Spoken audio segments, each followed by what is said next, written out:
One day an extraordinary natural phenomenon occurred in December 2050. The Earth was affected by a supernova explosion. 500,000 light-years away triggered an ice storm across the world. Temperatures in cities reached -70 degrees Celsius and the snowstorm lasted more than a month, covering the entire world with a thick layer of ice disaster.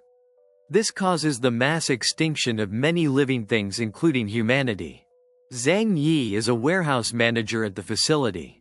The city's largest supermarket store managed to survive for more than a month in its apartment after gathering a small supply of food and other needs, but a woman he has liked for a long time, Fanqie, King, come to him and persuade Zhang Yi to open the door of his apartment. Zhang Yi can't believe Fanqie brought a group, the man who was also their neighbor.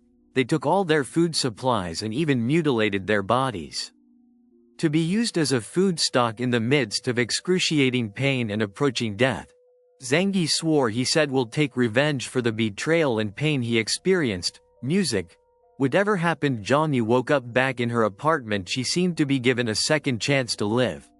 After looking at the date on his cell phone, he realized he had come back to life 3 months before the disaster. This time he determined not to be a victim anymore and planned revenge. A bright light flashed across his eyes, making Zhang Yi also realized that besides being alive again, he now also has the ability to store items in the dimension.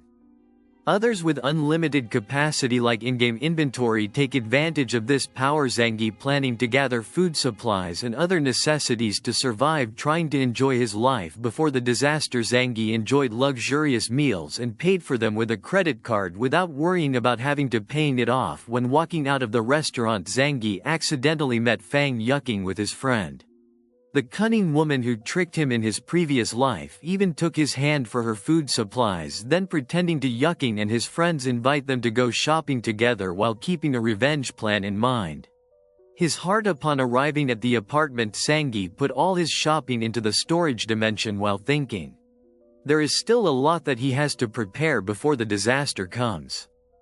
He also hopes to be able to get a weapon to be able to protect yourself when the time comes. The next day, Zhang Yi takes out food from its storage place.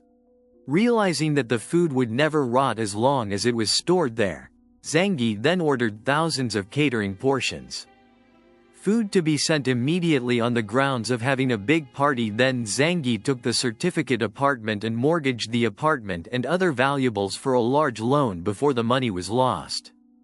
His value. When the winter disaster came, he managed to collect funds of R million yuan, or equivalent to Rp billion. Zhang Yi immediately began his preparations. Zhang Yi contacted the best security company to turn his house into a fortress armored with bulletproof glass, heating and air filtration systems, 360-degree cameras and doors steel safe. He also asked for access to weapons, which surprised the manager, but he agreed to all Zhang Yi's request and immediately made preparations. After Zhang Yi paid the down payment, then Zhang Yi came to Hunter Club and buy hunting equipment and bow and arrow as weapons. Upon arrival at the apartment lobby, ordered the food has arrived, attracting the attention of many people and also Fanqie because of the many trucks that have arrived. Zhang Sega stores all the items into its golden dimension storage space to keep them safe for years to come. The next day, construction workers began renovating his apartment, turning it into an impenetrable steel fortress, while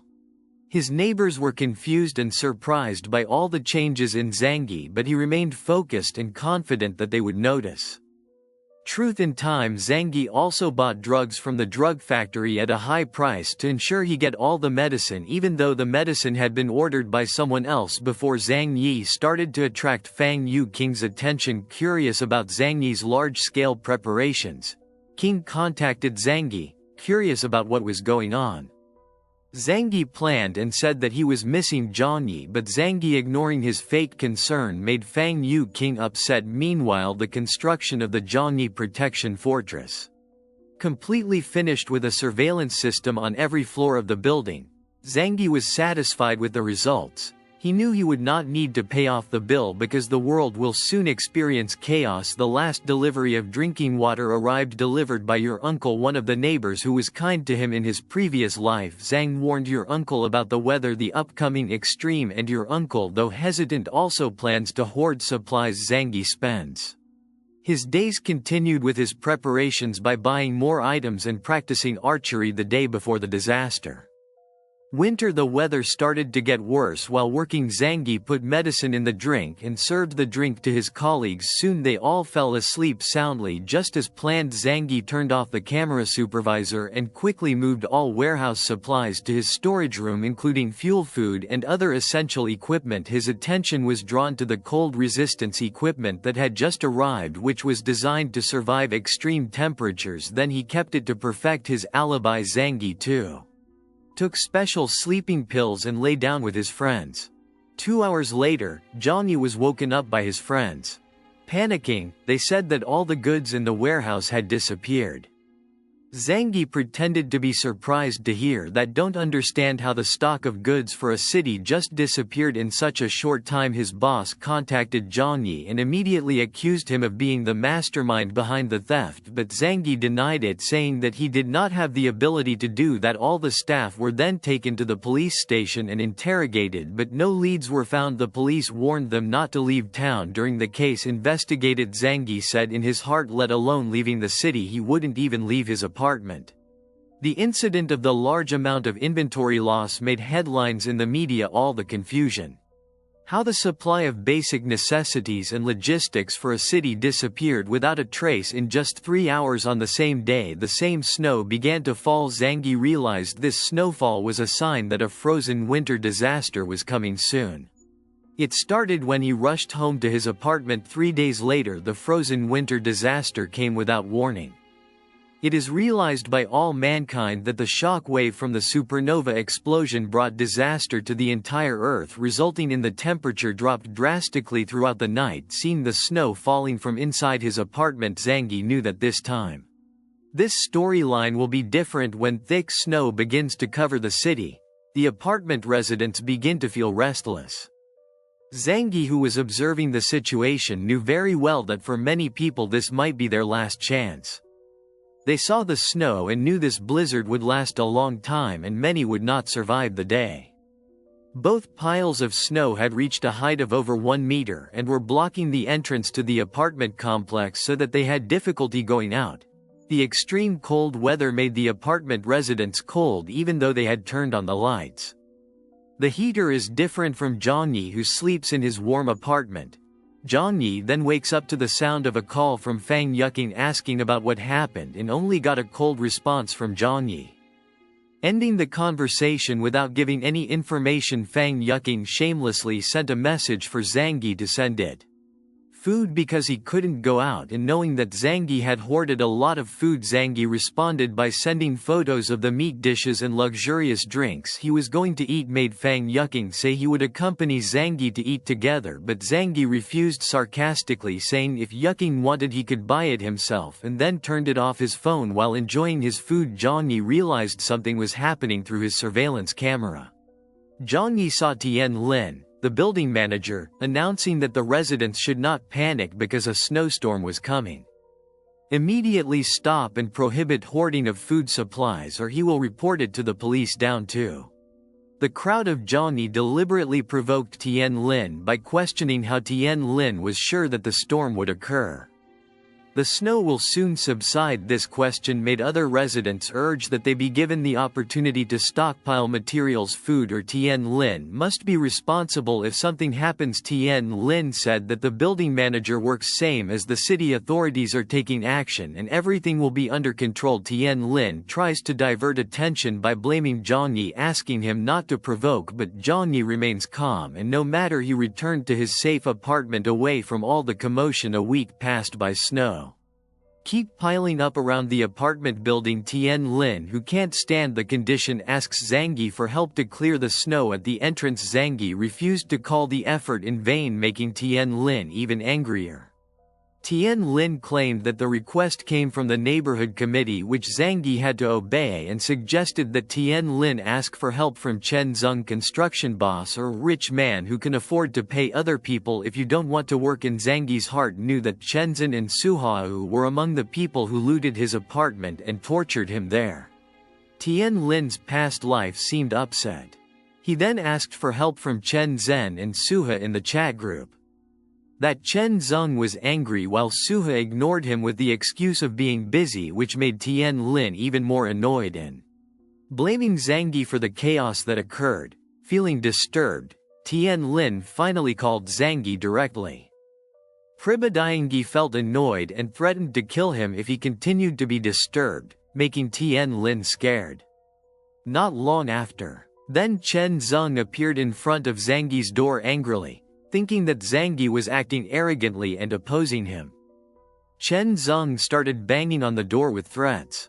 Zhang Yi aimed his bow and shot an arrow that flew through a hidden hole in the door. His arrow shot right into Chen Zeng's shin, causing him to fall down screaming in pain, while Zhang Yi watched him from the peephole in Chen Zeng's apartment door. Shocked by Zhang Yi's courage, realized that this weak-looking young man was actually dangerous in the cold. Who stabbed Chen Zeng tried to contact emergency services but was hampered by the extreme weather conditions, struggling to pull the arrow out of his leg and sending threats in the group promising to kill Zhang Yi in anger. Chen Zhen summoned all his men, who then immediately gathered at his house. He ordered them to went to Zhang Yi's house to teach him a lesson.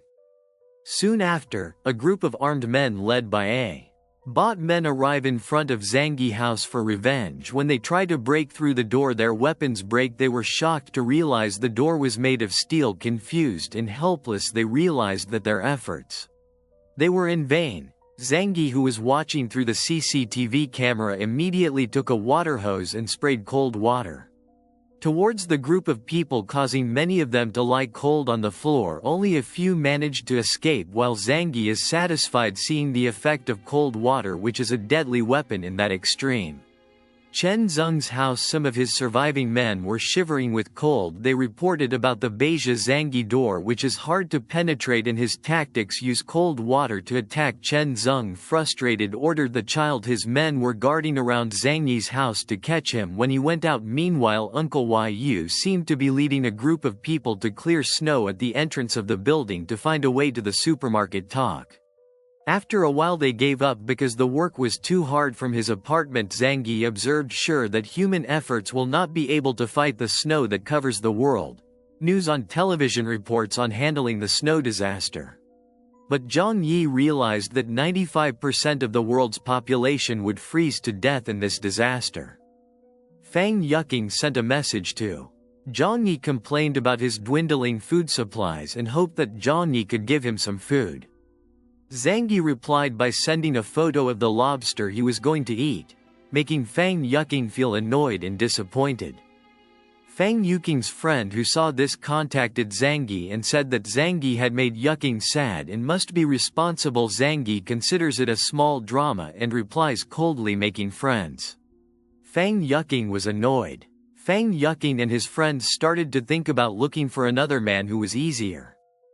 Fang Yuqing then contacted Cho Peng, one of the young men who was crazy about her. Cho Peng immediately came to give food supplies, saying that it was all the food he had. His friend immediately closing the door, letting Cheng say more, not caring about it and just thinking about how to repay Yi's treatment. The day passed and the snow fell harder and harder as it seemed enjoying the food, waiting for the big drama that will come. Came when the electricity and water were cut off. The atmosphere in the apartment building became increasingly gloomy. The residents began to leave. Each house asked if they had a backup power microphone with a heater that was already functioning cold. The chill began to creep into the house. Even under a thick blanket, the cold could make you shiver. People are freezing to death on the other side of Zhang Yi, who has just finished eating, and he calmly turns on the generator.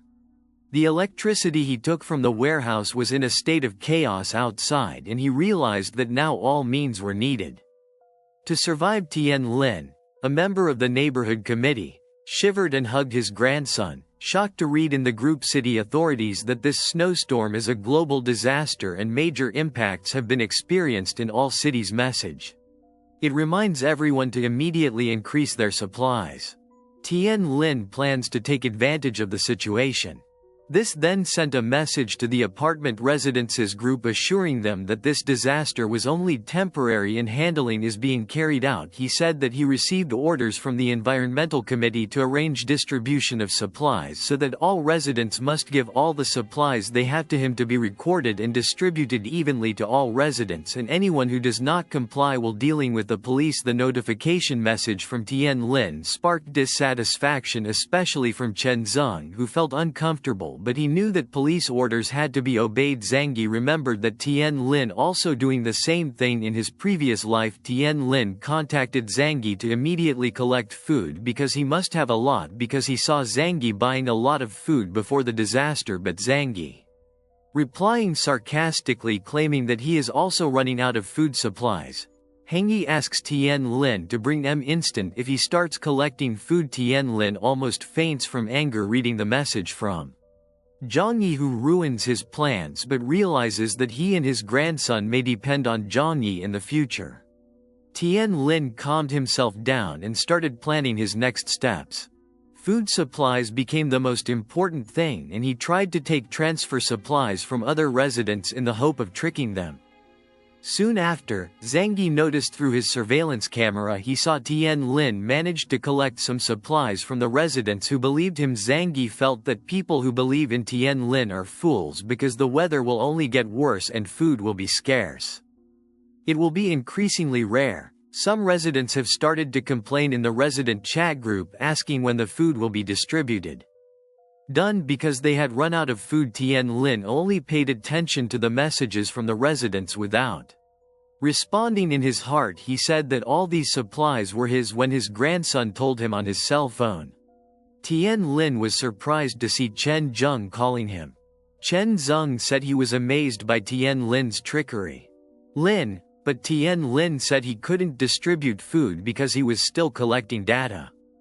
Chen Zhen didn't care and asked Tian Lin to immediately hand over what he had or he and his men would take it. Chen Zeng himself and his hungry friends stormed Tian Lin's house and roughly slapped the old woman's face. In the chaos, the law no longer applies, Zhang Yi observed. This incident occurred via surveillance camera while thinking of sharing the recording in the building residences group. Seeing their response, Tian Lin begged them to leave some supplies for him and his grandson. However, Chen Zeng instead kicked Tian Lin's grandson, who was shocked and tried to protect his grandmother by stabbing one of the children. Chen Zeng's fruit, but he was kicked unconscious while the others laughed.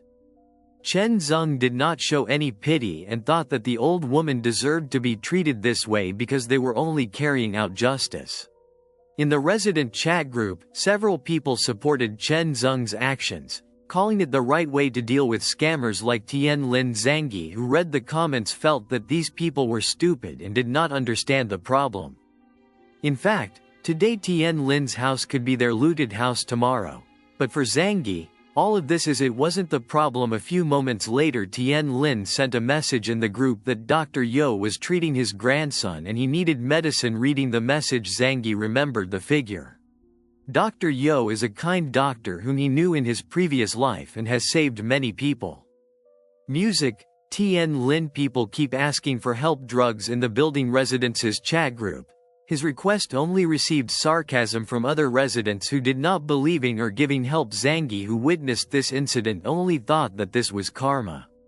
The snowstorm has been going on for more than a week, disrupting almost all activities and closing the lower floors. With heavy snow, even though T. Lin's grandson was rescued, he will not survive long in this condition. News about the global snowstorm that occurs once in 100,000 years has spread throughout the world, with temperatures in some northern cities dropped to over 100 degrees below zero. Many people tried to evacuate to the south, but many also froze to death on the way. Tian Lin asked for help in the resident group that his grandson had been hungry for 2 days and offered a high price to buy food. Some residents started selling Instant noodles at high prices and other foods at unreasonable prices. Zhang Yi, who observed the situation, amused to see them oblivious to the threat of a greater disaster. Sometime later, Sunhe, a rich man, started buying food at high prices because he realized that money was meaningless in conditions like this. Single mother also asks for help, revealing that her daughter is almost starving to death. Zhang Yi get to know this woman from his previous life, where he and his daughter survived long enough for 10 days after freezing temperatures hit. Zhang Yi stayed comfortable at home while relaxing. His phone rang as soon as he saw who was calling him. Zhang Yi, smiling and opening a video call. Zhang Yi joked about them looking thinner, while the two women, tempted to see the amount of food that Zhang Yi had, they asked how Zhang Yi still had so much food and why does it look warm in his apartment. Zhang Yi explained casually that his house was very warm and even had Yuking's enchanted fireplace, hopes that Zhang Yi will immediately invite him to his apartment.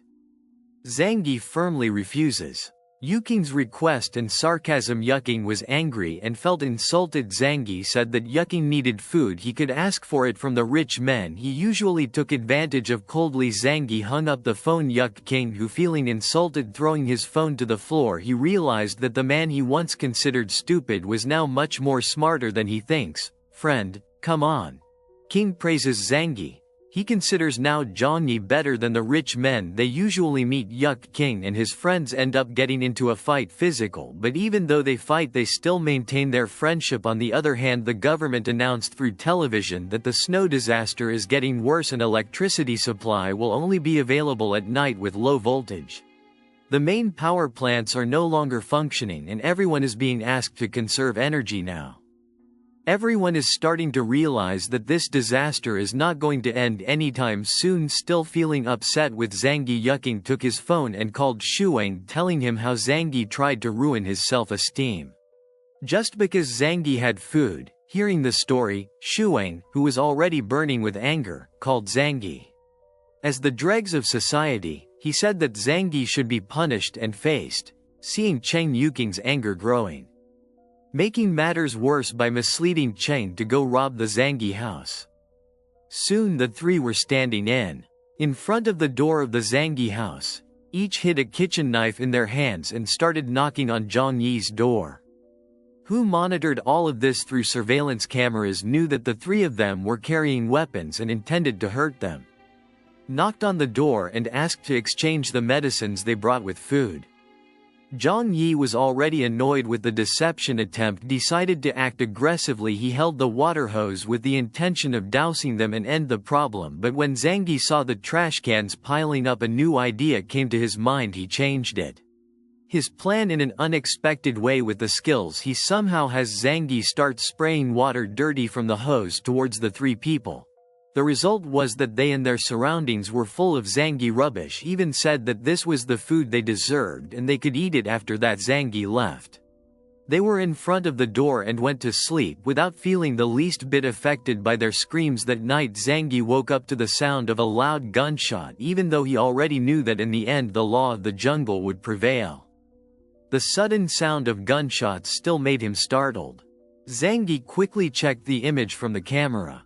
The supervisor on his tablet saw Chen Zeng and his men moving from house to house stealing supplies from their residents who were the targets of the theft, as if repeating the bad fate of Zhang Yi in Chen Zeng's previous life. Decided to send photos of his activities to the residents' chat group building while declaring that now he controls the entire building. Zhang Yi watches the situation develop. Then a new chat group was formed. Several residents began discussing Chen Zeng's actions in the chat group, and they agreed that countermeasures against Chen Zeng should be taken immediately. One of the messages caught Zhang Yi's attention. The message came from your uncle, who is also a military veteran. He proposed to leading the attack on Chening. The proposal received support from some of the residents of Pamanu, suggesting that they recruiting young volunteers to maintain security and prepare weapons, but a woman in the group sent a message. His voice reminded him that Tian Lin had stolen from them some time ago and asked if they can trust Uncle Yu. Zhang Yi, who sits back and relaxes while occasionally eating food, watching how Chen Zeng continued to move from house to house seizing more supplies. If Chen Zeng was left alone, anyone who dares to oppose him will end up with a gunshot to the head. It is unfair to everyone there around him. The next morning, a resident who had previously refused to help his uncle move into his house approached by a group of surprised Chening. The residents asked for help via the chat group of the door residents. His house was being forced open and he knew he would be the next target. He was dragged out of his house and bad luck befell him. While Yuking and his friends felt anxious, they realized that they might be their next target. They intend to gather people and unite forces to seize Zhang Yi's house, hoping that way they could secure supplies before Zhang Yi was late added to a new group to be informed of the other residents' plans. But Zhang Yi doesn't care at all. Caring about it, he felt no need to join them. Then Zhang Yi decided to leave. The group made Yuking and the others shocked. They couldn't imagine how the man who was once considered as losers in just 3 months now can be so firm. With their confused feelings, they start discussing about how to enter Zhang Yi's house and rob his supplies. One of the men wearing glasses suggested to force the door open because his friend could crack the lock code. They agreed to try break the door lock and prepare an umbrella to avoid splashes of water or trash that might come out like previously. Meanwhile, Zhang Yi, who was monitoring their movements via surveillance cameras, activated the feature defense as high voltage electricity. When the locksmith tried to open the door, he admitted that the man could not be opened. Suddenly his body was electrocuted by high voltage electricity and died instantly.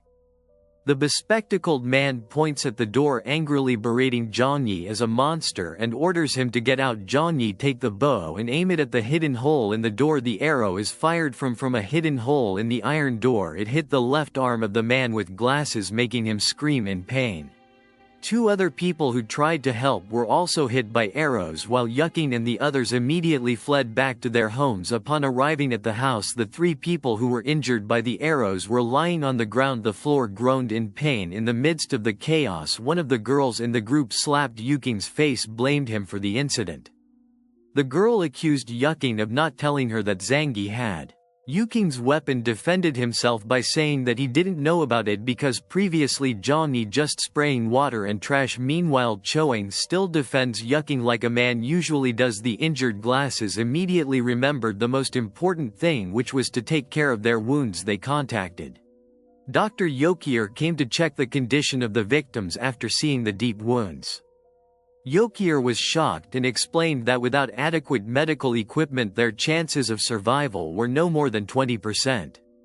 Plus the arrows used were rusty, and without antibiotics they would most likely die. The girl who was the man's relatives cried when they heard the bad news and blamed Zhang Yi for being a very bad person.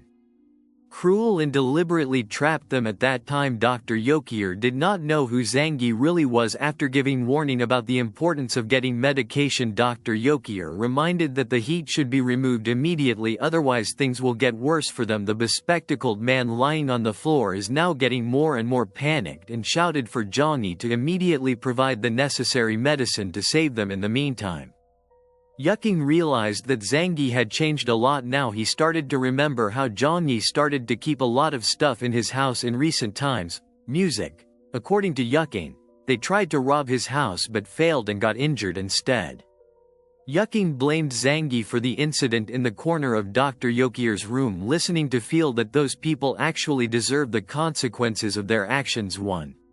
The girl there was angry and urged Yuking to immediately convince Zhang Yi to give them the medicine they needed.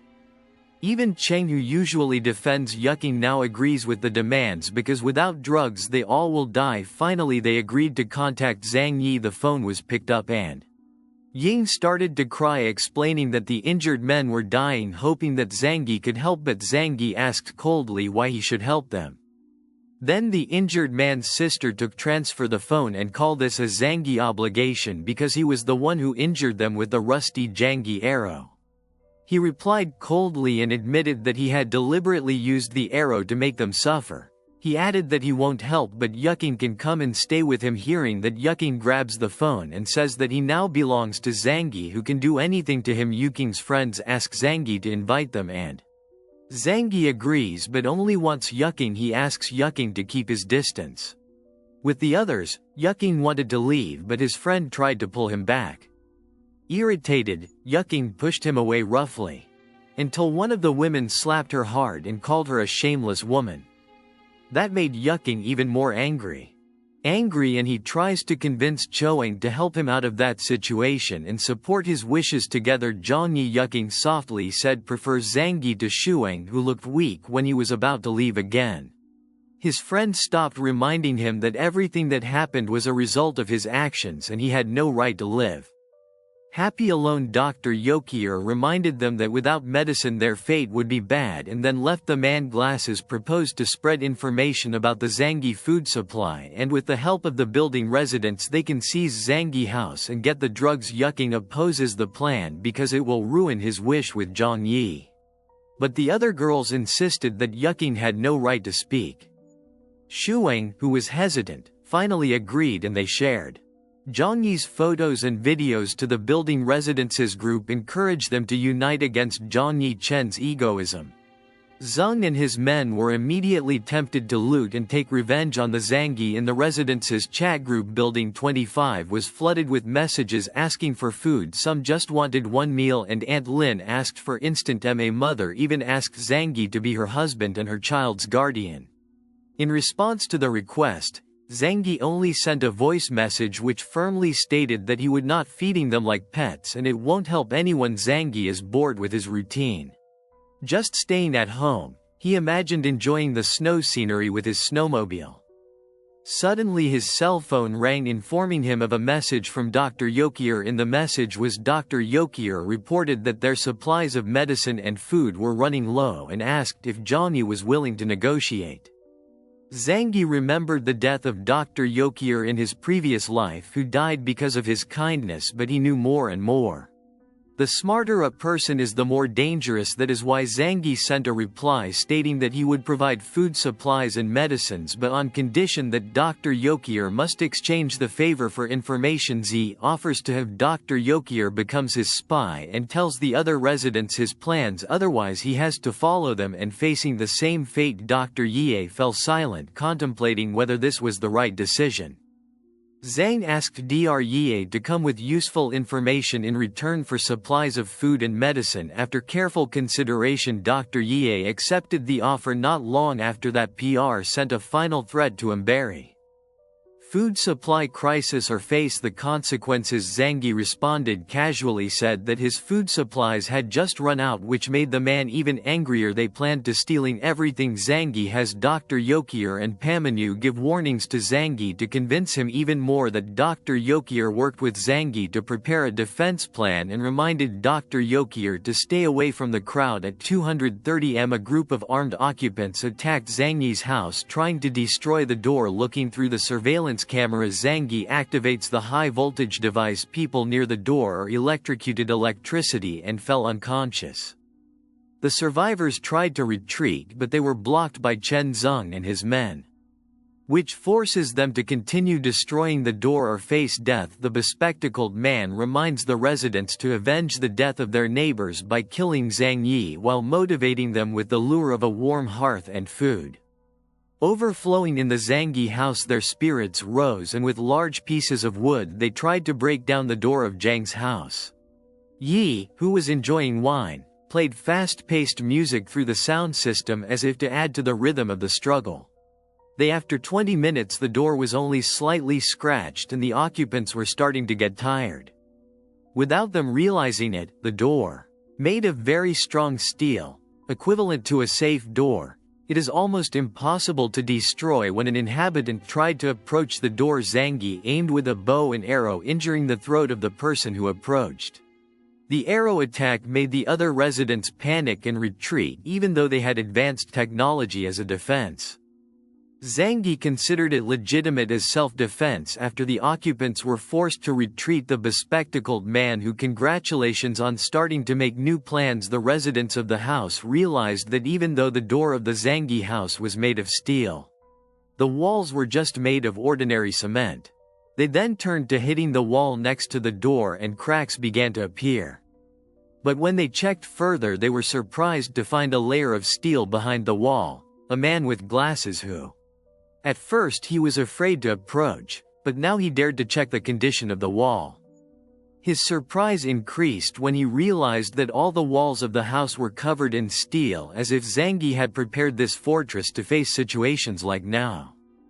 Residents tried various ways, even checking the apartments above and below the Zangi house, but the steel lining almost the whole structure. They finally felt despair, realizing that Zangi had created a solid fortress that almost impossible to penetrate without adequate tools. The two occupants looked at each other hopefully, but soon came to their senses bad intentions. They were one of them remembering that the Zhangyi balcony was made of glass, and this gave them an idea. Just with the wooden planks from the apartment next door, they reached the Zhangyi balcony and tried to break in. Unfortunately, the glass turned out to be bulletproof, and the explosion made them disappointed because their efforts were in vain.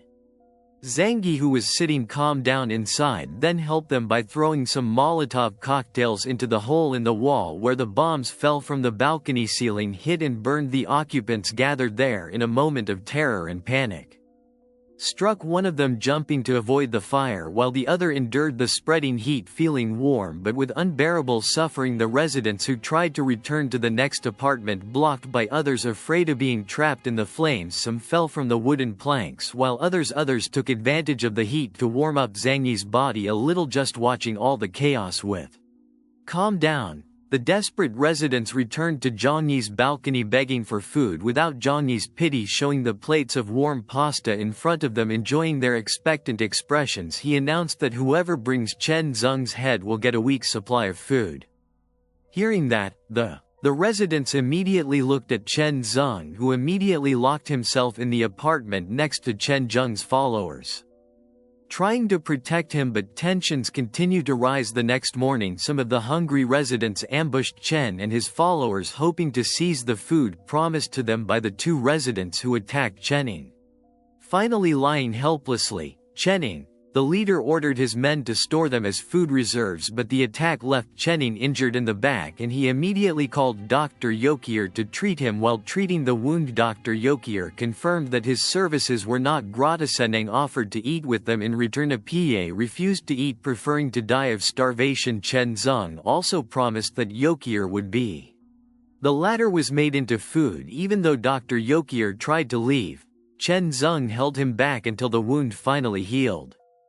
Yokier sat in the corner while the other men continued their plans to deal with Zhang Yi. In the midst of the situation, Yuking's friends were forced to remove the arrows from their bodies without medication to suppress the pain. Severe illness and infection. Cho Peng asked Yuking to try to persuade Zangi, but his sister felt that it would be useless. Meanwhile, Zangi remained focused on his food, not caring about chaos outside. Chen Zeng became increasingly afraid of the possible attack and began to take brutal action to survive. On the other side, Dr. Yokier expresses despair to Zangi, tells that Chen Zeng has lost his mind, raiding houses for food and even keeping corpses as a backup. Yokier begged Zhang Yi to save him, realized the importance of the existence of Dr. Zangi, agreed to help. Yokier gave him permission, came after completing one last task before long. Shuang came begging for help for the starving Yuking, but Zhang Yi only responded coldly, saying that Shuang's wound was too severe to be cured. On the way home, Cho Peng remembered that he had never touched Yuking's hand. In despair, ran to Yuking's room and begged to marry him, but Yuking refused him in disgust, making Shuang angry and threatened that they would get married in hell if Yuking still refused, and even slapped him, stating himself belongs to Zhang Yi. Hit Shuang shouted that Zhang Yi should go to hell if he wants to get Yuking temporarily. The Dr. Yokier promised to prepare a meal for Chen Zeng and his men. They thought Yokier had surrendered to the situation, but secretly Yokier adds sleeping pills into the soup and served it to gain his trust. He took a portion and returned to his room. A few moments later, the sleeping pills started working, making Chen Zeng and the others fall asleep. Yokier, feeling relieved that his plan had worked, he then told Zhang Yi that everyone had fallen asleep, waiting for further instructions. Zhang Yi then asked him to move them all to Dr. Yokier's apartment balcony following his instructions. Zhang Yi anxiously, as the atmosphere grew colder, he wondered whether Zhang Yi really intended to kill him. They responded to that Zhang Yi threw a rope and said more or less like that. Yokier then tied Chen Zhang and his men go to the balcony railing and comment that at least Zangi helped him, but Zangi says that it was he who was testing Dr. Yuir with doubts. Yuir took Chen Zheng's gun and on Zhang Yi's orders threw it away the bullet before throwing the gun to Zhang Yi. After making sure Zangi went inside to get the hose water and started spraying the balcony, Yuir took shelter indoors while the water soaked the balcony and the freezing temperatures, making Chen Zheng and his men turned into ice, trapped helplessly. Finally, with Yuir exhaustion, contact Zangi and tell him that everything has been done. Dr. Yuir arrived at Zhang Yi's apartment and entered the room with obvious fatigue. After ensuring there were no hidden risks, Zangi let him in but warned that checks were still ongoing required. With a red face, Dr. Yuir understood what was asked and followed Zhang Yi's instructions to making sure he didn't hide anything. After that, Zangi told him to clean himself in the bathroom while he checked Dr. Yuir's medical equipment to ensure its safety. After Dr. Yuir's bath, wearing the pajamas that Zangi gave him and sitting quietly, Zangi said that he could stay because of his expertise but must obey the rules or face dire consequences, adding that joining him was the best decision, and to build trust he decided to reveal his big secret to Dr. Yuir. Zangi explained that in his house Dr. Yuir would not find food supplies because they were all carefully hidden in the storage room of his dimension, warned that if Dr. Yuir betrayed him the supplies would disappear and Yuir would starve. With that awareness, Dr. Yuir enjoyed the food given by Zangi, and after he was full he was given the task of taking care of household chores. Their relationship then developed into a more intimate one and Dr. Yuir got a guarantee of life, comfortable and enough food. The next day Zangi saw Yuir sleeping soundly, looking tired after a hard night. After breakfast together, Zhang Yi gave him a warm coat and invited him out. This time, Zhang Yi gave him a warm coat and invited him out, but taunted to him and gave him the final task of destroying the frozen bodies to ensure there is a remaining threat from Chen Zheng and his men. Dr. Yuir without hesitation came out and started destroying frozen bodies while Zhang Yi records every second of his work. The recording was made on purpose to be sent to the resident group as proof that Chen Zheng, who had been spreading terror, was now destroyed. The residents who saw the recording did not question the existence of Dr. Yuir and instead praised him. Zhang Yi celebrated the victory. Zhang Yi was satisfied with the result, but not long after his cell phone. The ringing was a call from Yuking, who turned out to still be alive. In a crazy tone, Yuking informed me that he was just heard about Chen Zheng's death.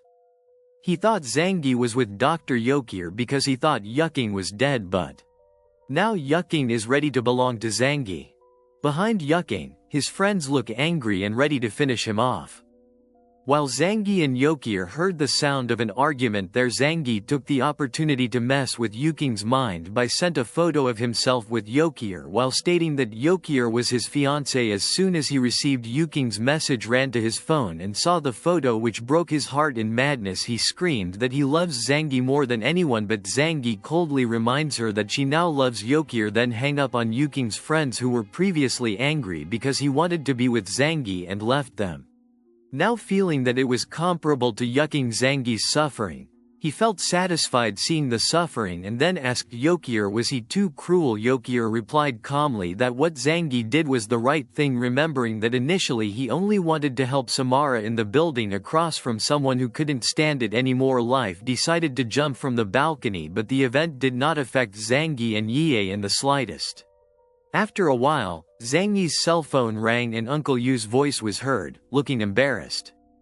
Zangi felt relieved to hear that your uncle is fine. Your uncle explains that he survived thanks to the supplies he had stored after Zangi's previous warning. At this time he was with Sil Mei, a widow with the sick child who needs medicine. Zangi decides to help his uncle and tells him to come took the medicine. After telling Yuir about Pamanu Zangi's whereabouts, heard a knock on the door. Through the surveillance camera he saw Uncle and Silami standing outside. Without opening the door, Zangi threw the medicine through the crack of the door. Pamanu said thank you, but Silami Sayami asked more, wondering why they couldn't enter, while Dr. Yuirkin Zangi explained that Yokier is his fiancé and that is the reason why he there. Hearing that Yokier's face turned red with embarrassment, Zangi felt awkward, not wanting to hurt Uncle Yu but prioritizing his own safety. Zangi pretending that their coal had run out and relying only on 7 coats and blankets to keep warm.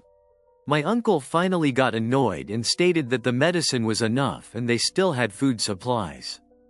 After the conversation, Johnny rested on Yokier's lap while enjoying the view but felt Sil Mei's presence could disrupt his plans. When he arrived at his uncle's house, he asked why Sil Mei was here. Abusing Johnny Sayami's trust, he claimed to be in the interests of his son, but Uncle Yu reminded them that they owes a lot to Johnny Sayami. Instead accuses Johnny of being selfish in giving medicine to collect debts of gratitude in the past in front of your uncle, who was angry at hearing the accusations.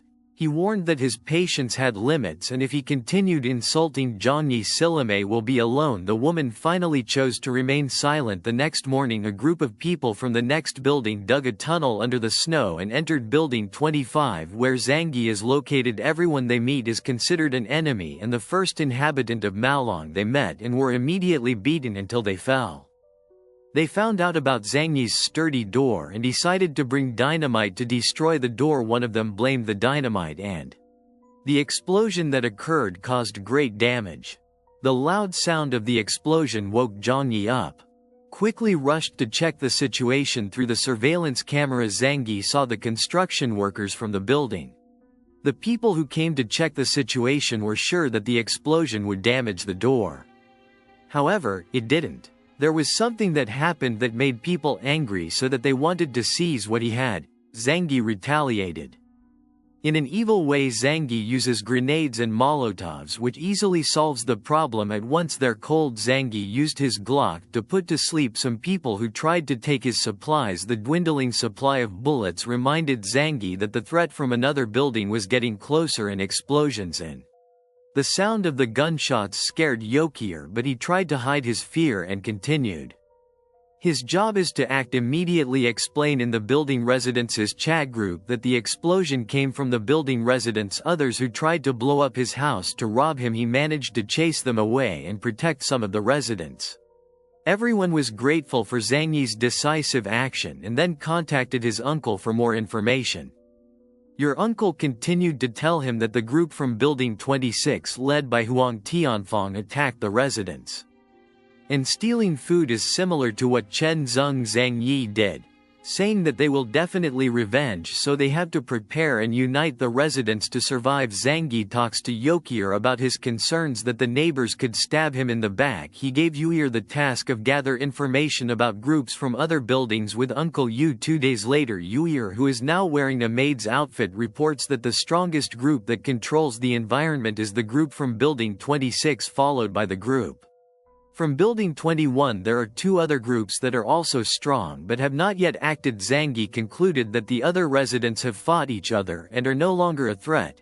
He praises Yokier's work and asks him to continue gather information. The group from Building 26 returns and starts attacking the residents of Zangi apartment, leaving the message that they will all die as long as Zangi still exists. This news immediately spread and disrupted time. Relax the couple. The residents began to urge Zangi to act, but angrily Zangi sent a message that reminding them that their lives meant nothing to him and they had to survive on their own. Shortly after that, Zangi contacted your uncle and told him that it was time for your uncle to show his skills in the group chat. Zangi building residents informed that the group from Building 26 consisted of only 20 people and if all united they can fight it. The residents who are having difficulty getting food agreed to take action, realizing that Johnny is the only one who is still strong and has the resources to lead them. Johnny offers his help to face the group from Building 26 on condition that everyone follows his orders, all 7, as long as it doesn't risking their lives, to motivate them to give them the difficult choice of taking a risk or waiting. The group of Building 26 came and killed them all with the support of Uncle Yu, who encouraged them to follow Zangi.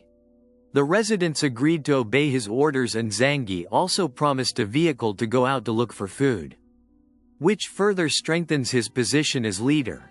Everyone finally agrees to follow Johnny. Hoping that they will not be killed by neighboring groups and get food, Zangie, who is now considered a leader by the residents, the building decided to do the first exploration outside the building equipped with special cold clothing. He feel ready to face all challenges when Yokier wants to join. Zangie refuses, asking Yokier to keep an eye on the apartment. Before leaving, Zangie put all the supplies in the apartment in the storage room. His dimension, Zangie jumped out of the floor window through a 4-story pile of snow. Lucky floor, he has a snowmobile in the dimensional space to travel on. When he arrives at Tianhui Zangie City Center police station, smashed the glass and entered to search for weapons and ammunition inside. Found officers frozen due to having no protection from the cold, who appeared to be the first victim. Winter disaster night, Zangie respectfully covered their bodies and continued his search, where he found a key. With the key found, Zangie opened all the rooms in the police station, including the weapons warehouse, which he considered as a weapons heaven. He immediately collected all the weapons and ammunition into the storage room dimensions. After that, he realized the importance of food supplies for the residents who depended on him. Zangie continued his journey using a snowmobile to the shopping center. There he dug through the roof building, breaking glass and collecting food that could still be saved even though most of it had been destroyed. Frozen after packing the things, he returned to his building. The leader of Building 26, who saw Zangie's success, feeling jealous and planning to seize his snowmobile. Zangie's return with food was greeted with joy by the residents of Pamanu, who also witnessed his arrival, proudly calling Zangie a hero who has saved them. With supplies of food and weapons in the hands of Zangie, issued strict orders: whoever takes the food must be ready to follow the instructions. Shortly after, the group of Building 26 came to seize the food, threatening to kill the residents if they did not surrender. Zhang Yi ordered the residents to fight and promised food for 5 days for those who managed to defeat them.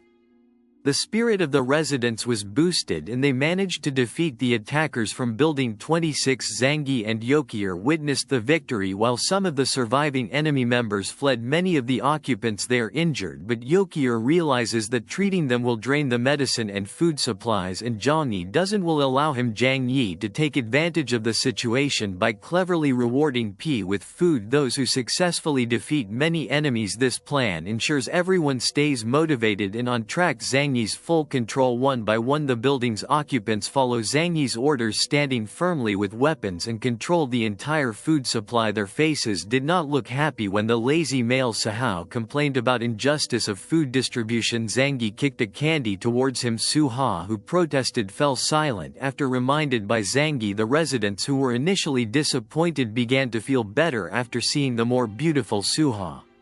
Suha's bad luck, who felt he was being treated unfairly, tried to defend himself, but Zhangyi emphasized that only results that are rewarded mercilessly. Zhangyi makes Suha an example of ordering 2 residents to holding him and then beating him in front of the others. Zhangyi asserted that work would be equal to food, and without work there was no ration. After that, Zhangyi ordered Yokier to store the remaining supplies. Suddenly, King and his weak friend came and claimed he had not received any food, but immediately ordered the Yokier to stocking up on supplies because the food available was not enough for both of them. Fang Yuking cried, questioning the attitude.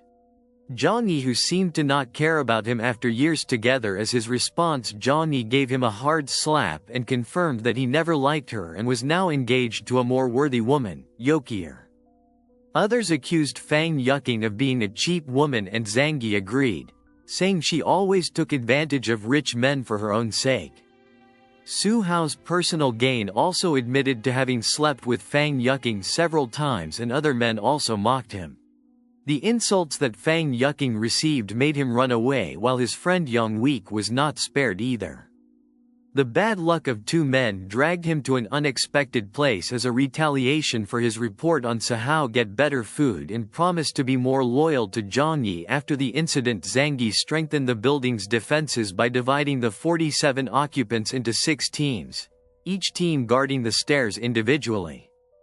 It was the turn of the experienced military uncle to organize the teams as time went by. Prepare the weapons carefully, explaining to the Yokier that this winter disaster will last a month, with the biggest threat coming from fellow humans with sniper rifles stored in dimensional space. Zangie is ready to face the enemy without leaving his shelter. Outside, he sees some people approaching the garage. It seems that he intends to take the snowmobile, which has actually been secured in Uncle's storage. Reporting to Zangie that the defense team had been well organized, he also mentioned Silime's remarks that talkative reminds Zangie not to take it too seriously. Zangie responds with sarcasm. Does Uncle Yu wanted to take care of other people's children, considering that strong men are very valuable in these difficult times, but after seeing Uncle Zangie's discomfort, mentioned that Esme was a good woman and advised Uncle to fight for her descendants if that is the case. Uncle reminded that in the midst of the winter disaster there is no time to thinking about it and returning to focus on his task. Zangie pondered, then reminded Yokier that the matter of lineage need to be considered carefully. Some people from Building 26 tried to infiltrate Building 25 to steal. One of them almost got beat up by the guards when a scream was heard. The enemy's shouts of attack. A fierce battle took place on the stairs of the building. The group of Building 26 was surprised by the building's defense system was so strong that they eventually retreated and fled into the distance. Watching them feel tempted to shoot as a warning of their futile efforts while enjoying the comfort of life that he had carefully arranged, Zangie took out a sniper rifle from the storage room and calmly shot a fleeing resident of Building 26 right in the head of his friends who were. Seeing his friend fall, he panicked even more and ran aimlessly. Zhang Yi felt immense satisfaction with every move. The well-aimed shot killed 7 people in an instant, and Zhang believed he had sent a strong message to other building residents that he is the leader of Building 25, has a gun and no one can oppose him at all. Had to follow his orders. The next day Yokier came with food and asked about the sound from the balcony the night before. Zangie explained that he had shot and killed 7 Yokis, just admiring Zangie's ability without excessive curiosity. Feels safe by his side. Zangie praises Yokier's intelligent attitude and appreciated, while the occupants of Building 26 looked in horror at the bodies lying in the snow, including relative of their leader Tian Fen. This incident made them lose important people and food supplies. Tian Fen angrily ordered to bring home the bodies of his relatives and others, even though maintain the dwindling food stock. Don't go out again with full confidence. Believe that all residents the building now respects and fears him. With headphones on and communication connected to Uncle Yu, he felt the building was safe while he was away. On the other hand, the leader of Building 26 could only envy, wanting his motorbike Xhangyi to look for food, but the group sent to steal the motorbike was shot instead riding his snow bike. Zangie moved quickly towards the storage area for imported machines and cars. After breaking the roof of the large warehouse, he swiftly climbed down the rope and collected everything useful. Store them in unlimited storage, even though those luxury cars are worthless now. Hongyi hope these items will be useful someday. Next he went to the gas station to get fuel. But the entire gas station was buried under 10 meters of snow, making digging impossible. Zhang Yi felt weak after failing to get fuel and lying in the snow thinking about how precious petrol was to his engines, but he soon realized that he actually already had fuel and even a giant excavator with little fuel left. Zangie dug a path through the snow and managed to open access to a gas station. There he found fuel storage tanks, which fortunately were not frozen, and he carefully sealed the tank and stored it in its infinite storage space. He then realized that with this excavator and fuel he can dig and access the Apun buried under the snow without any obstacles. Meanwhile, in the apartment building, a child of the resident is watching and tries to hug him, but Kara's impression is that all of Uncle's medicine is then given to Silime's remaining child's medicine, and tried to calm the mother, who finally saw the child's fever subside after giving her due Yokier treatment, reminding the mother to continue monitoring her child's condition. But not long after, screams and a beep were heard.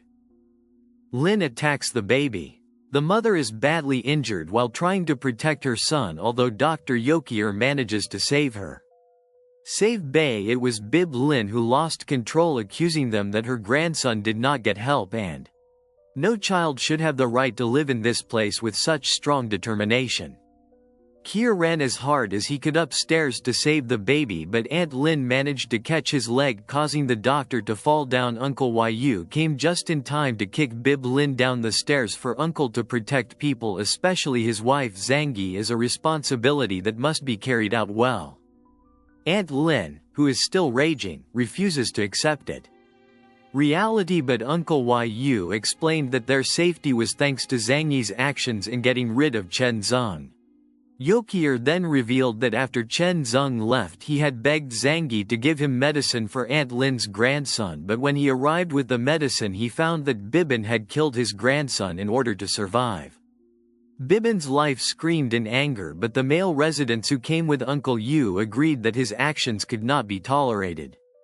Left them whispering that Bibilin's fat body would become a blazing bonfire. Meanwhile, outside the building, Zhangyi came out of the tent he had set up near the gas station, ready to continue his exploration with his tools. Weight of the storage room. Zhangyi dug and managed to open access to the city's military headquarters. However, all military supplies had run out. He suspected the military leaders might be planning to take over the people left with their equipment. Therefore, Zhangyi felt the need to arm himself to protect himself from them. While continuing his excavation, Zhangyi accidentally breaks down a wall and discovers an undiscovered weapons cache. Touched quickly, he put all the weapons and ammunition into the storage room. After a long time being outside, he returned to the building with his snowmobile, but without bringing any food on his return. Without immediate results made, some building occupants complained. Zhangyi responded to the complaints by firmly saying that he not finding anything all day, and if they are not satisfied they can look for food themselves. Absence of food just one day makes them feel treated unfairly, even though the Zhangyi's job of guarding the building has been ignored. Even so, some residents approached him suggesting that he bring them to look for food together so he could rest more. A strange man with a knife hidden approaching Zhangyi with his friends trying to negotiate, but with hand signals Zhangyi made. The man fell with a wound on his head. His friends immediately apologized, but Zhangyi did not hesitate to shoot.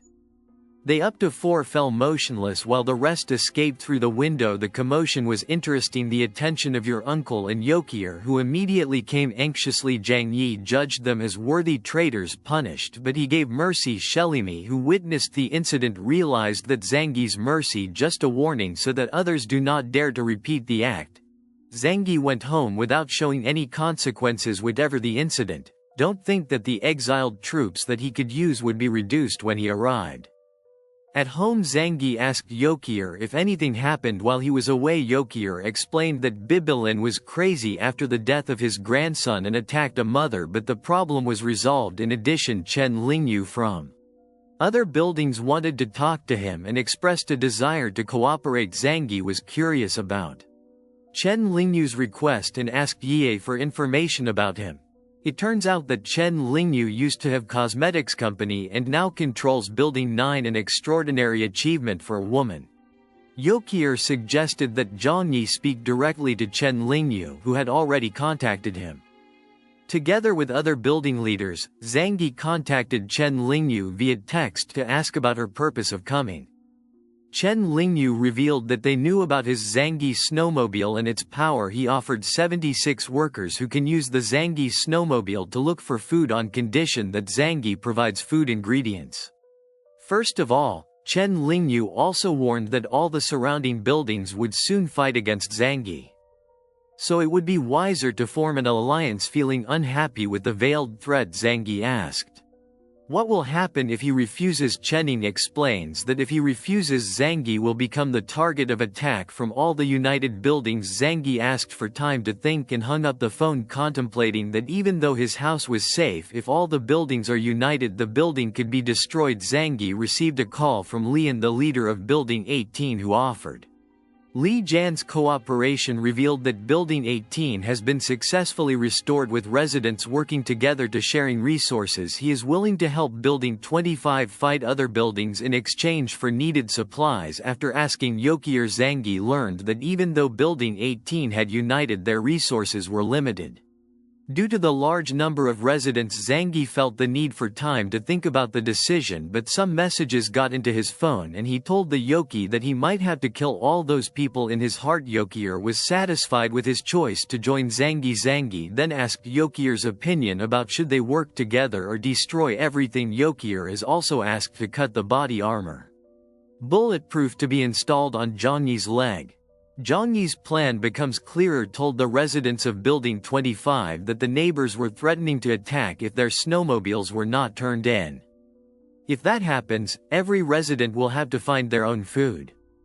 Hearing that, all the residents of Building 25 supported Zhang Yi was ready to fight. Some time later, Zangi was invited into the chat group of the leaders of the neighboring buildings. In the building leader chat group, the other leaders threatened Zangi, stating that if he refused their demands that he will be the common enemy of all the buildings. They put forward all the conditions they hoped for Zhangyi follow their will, but Zhangyi has a brilliant plan. He agrees work together but with a long-term strategy to destroy all those leaders, because without leaders the other residents would not be able to unite against him. Zhang Yi arranged the steps with his followers in the building, giving them quality food and encouragement to stay strong. He assured them that if everything running smoothly, there will be no more food problems in that place. The residents' spirits are burning. They start idolizing Zhang Yi as their savior, ready to do anything for him. Zhang Yi decided to get out through the tunnel with all the residents towards the meeting place, but from a distance he felt something was strange because many people had gathered there. He ordered your uncle and the other residents to come along, while he did himself remained hidden, preparing a long-range rifle at the meeting location of Uncle Yu and the residents standing confronting the leaders of neighboring buildings and their groups. One of the residents revealed that they seems to have no intention of negotiating but rather wants to destroy them.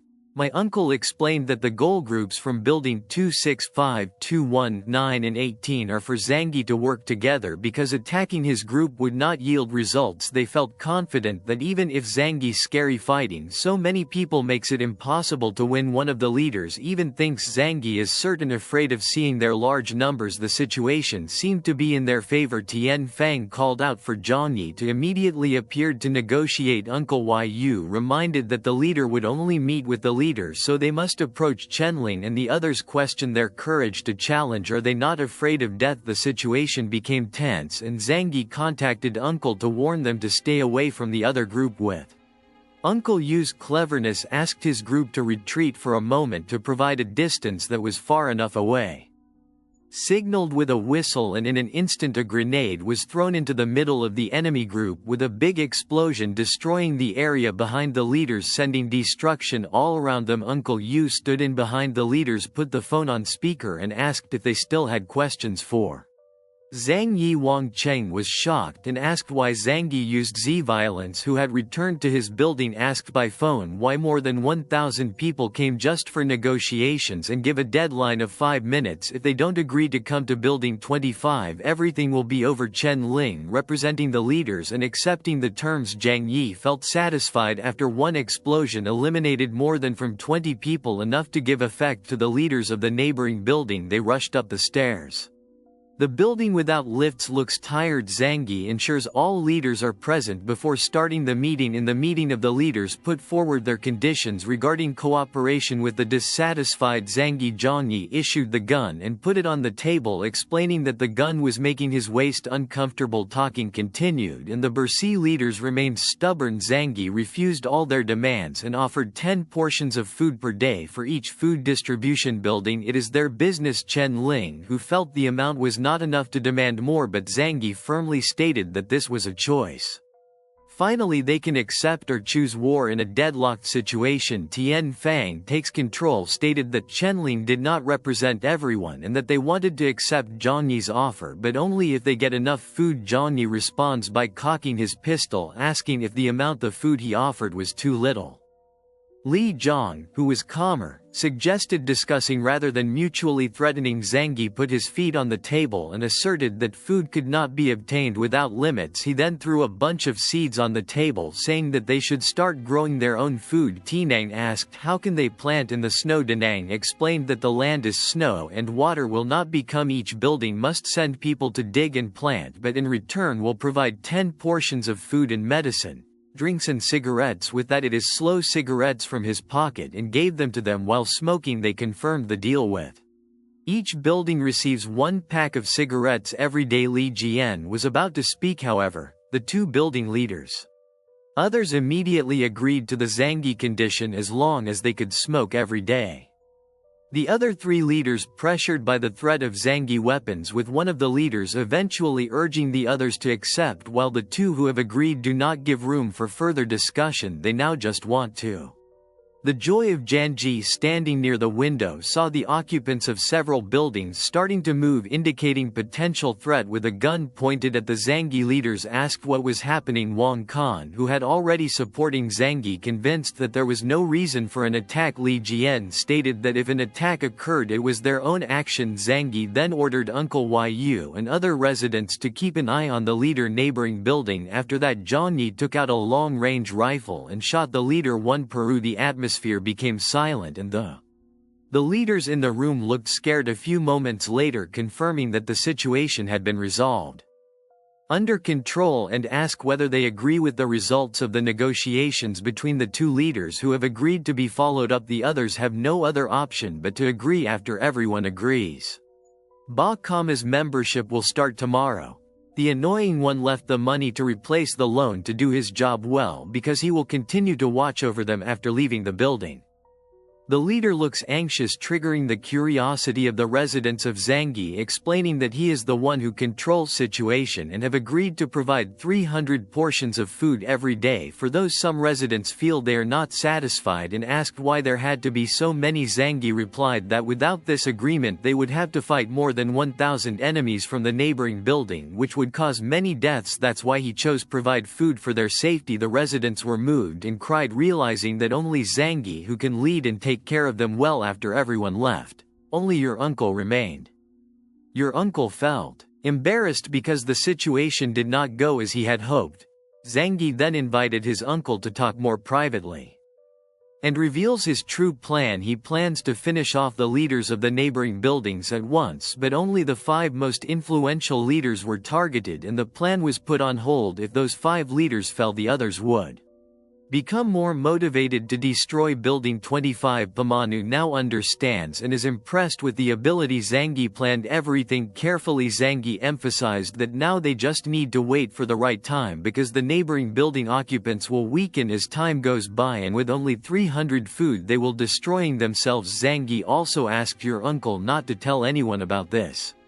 Zhang returns to his house and finds Yokier doing yoga, reflecting on how hard their life is in midwinter. After various tasks were completed, Yokier asked about the results of Johnny's negotiations, explained that in the next few days there was one main task that he had to do. After that he quickly threw Yokier into bed and warned him not to leave the house for a few mornings. Next, it is very cold. The residents have agreed to work digging the ground to a depth of 10 meters to plant the seeds. Zhang briefly checked the progress of the work, then went to look for his 2 snowmobiles. Other leaders who were looking for the vehicle complained because they couldn't find it and asked where Johnny hid it. Johnny went looking for a veterinary clinic to get poison that is usually used to kill animals that cannot be saved with the poison supply. He believes he can paralyze up to 300 people who cannot be treated. The poison is estimated to be very useful in the future. After that, Zhang returned home and made sure all the supplies for his building were complete. Everyone was impressed with the amount of goods he got. He contacted other buildings to get their share food according to agreement, sending people from each building to anticipate an ambush. Slowly the 30 apartment buildings started to cook their first day's food, and everyone seemed happy. When leaving there, he heard the complaints of the residents who were tired after their trip. The big bag arrived at Zhang's house. Finding his residence always tidy and all his needs available, he could enjoy a hot bath every morning. Day in another building. Wang Kan checks whether there are cigarettes to be distributed soon to his subordinates who felt suffocated without cigarettes. After that they started thinking about food. Wang Kan gave permission to eat but still worried whether the food contains poison. The group feels safe with the food which they received while other residents were still waiting for their share. That night there was an argument in the building neighbors regarding the distribution of food. Zangi and Yokier enjoyed their food peacefully the next day, all busy digging the ground, while Zangi gave a warning that the tension due to food shortages could trigger the quarrel. He set off using a snowmobile to look for more food, but the results were meager. Zangi told everyone that the search for food was very uncertain and they should be satisfied with what they had. There he planned to accelerate the internal conflict that began to emerge on the same day. Several buildings began to dump their residents to reduce the number that must be fed. Zhang Yi enjoys the comfort of his home while chaos ensued outside. The next day he saw the results of his plan. Dozens of people were thrown out and buildings apartment full of traces of quarrels. Some people ask if they should dig and Zhang Yi firmly remind them that if they don't want to end up like those who have fallen they must continue.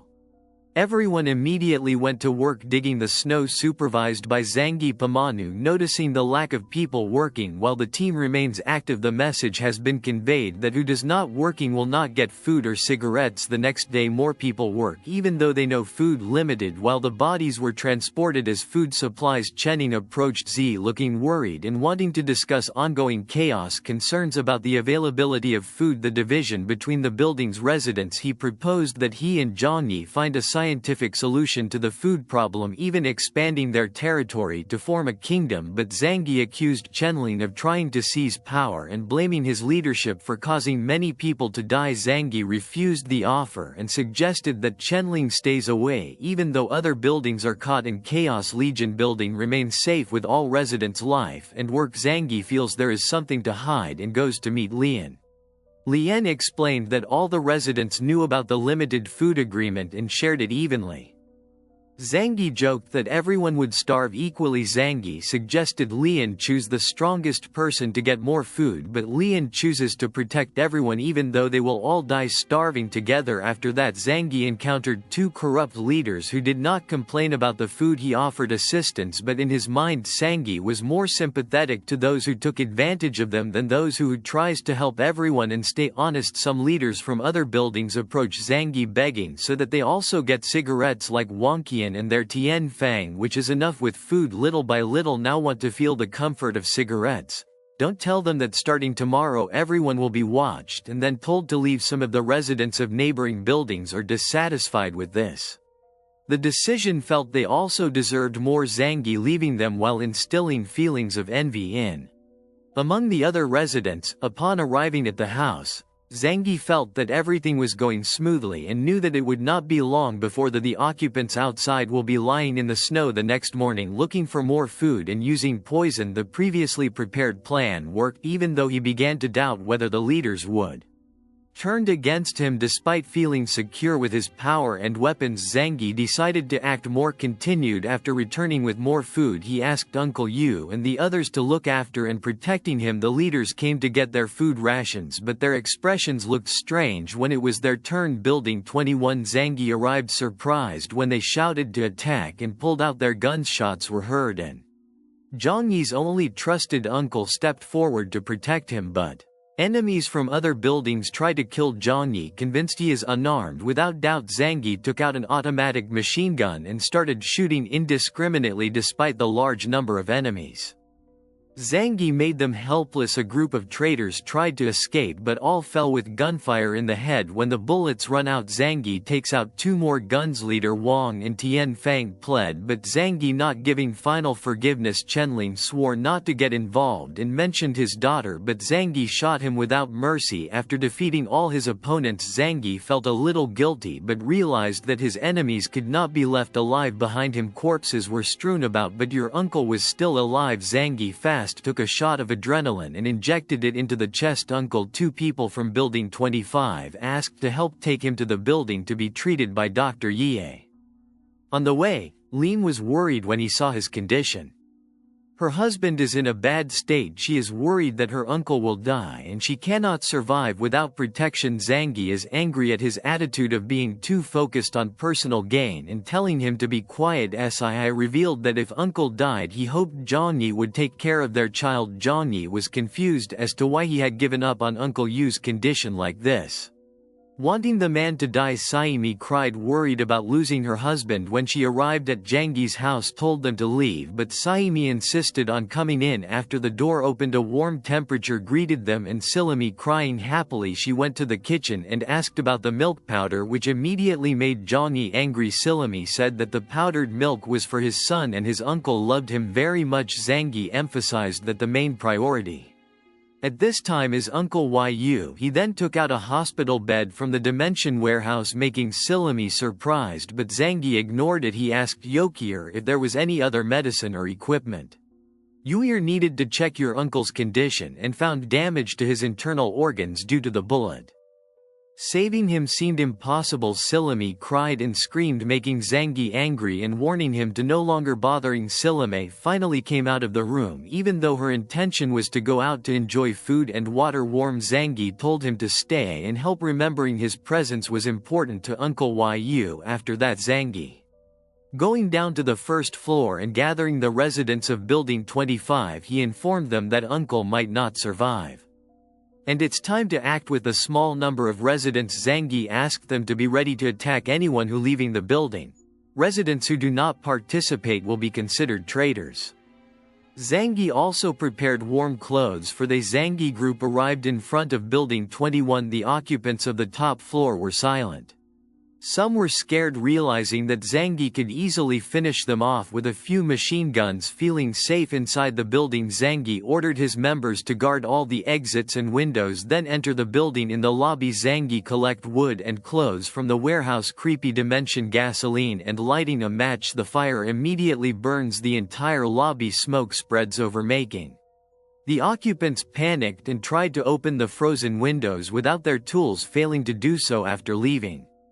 Zangi building gave instructions so that no one could escape. The fire grew bigger and many residents jumped into the snow, even though some were seriously injured. A woman without mercy stuck the knife to the body of one of the fallen victims, made the men around him shocked. With a little nervous boyfriend, the woman asked if he was okay, but he seemed cheerful and enjoying the event.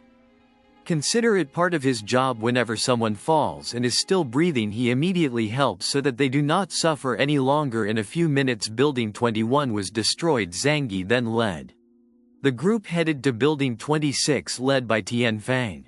The residents of Building 26 panicked when they saw the fate of Building 21 and shouting that they do not support Tianfang and are innocent. Zangi ignores it, saying it is not important, and burned the building. 5 other buildings were burned to drive away the cold. After that, Johnny telling the other residents that the innocent will be spared. Some felt relieved. Johnny ordered temporary halt. After enduring the cold, his followers warmed themselves by the fire of the fuel that taken from the burned down building. Zangi then checked the phones of the 2 people most loyal to him and found conversation that reveals that Fanqie has incited people to fight against him. After dealing with rebellion in the buildings, Zhang went home to check on his uncle, whose heartbeat was stable, indicating that your uncle is safe. Zangi feels relieved and satisfied with his work.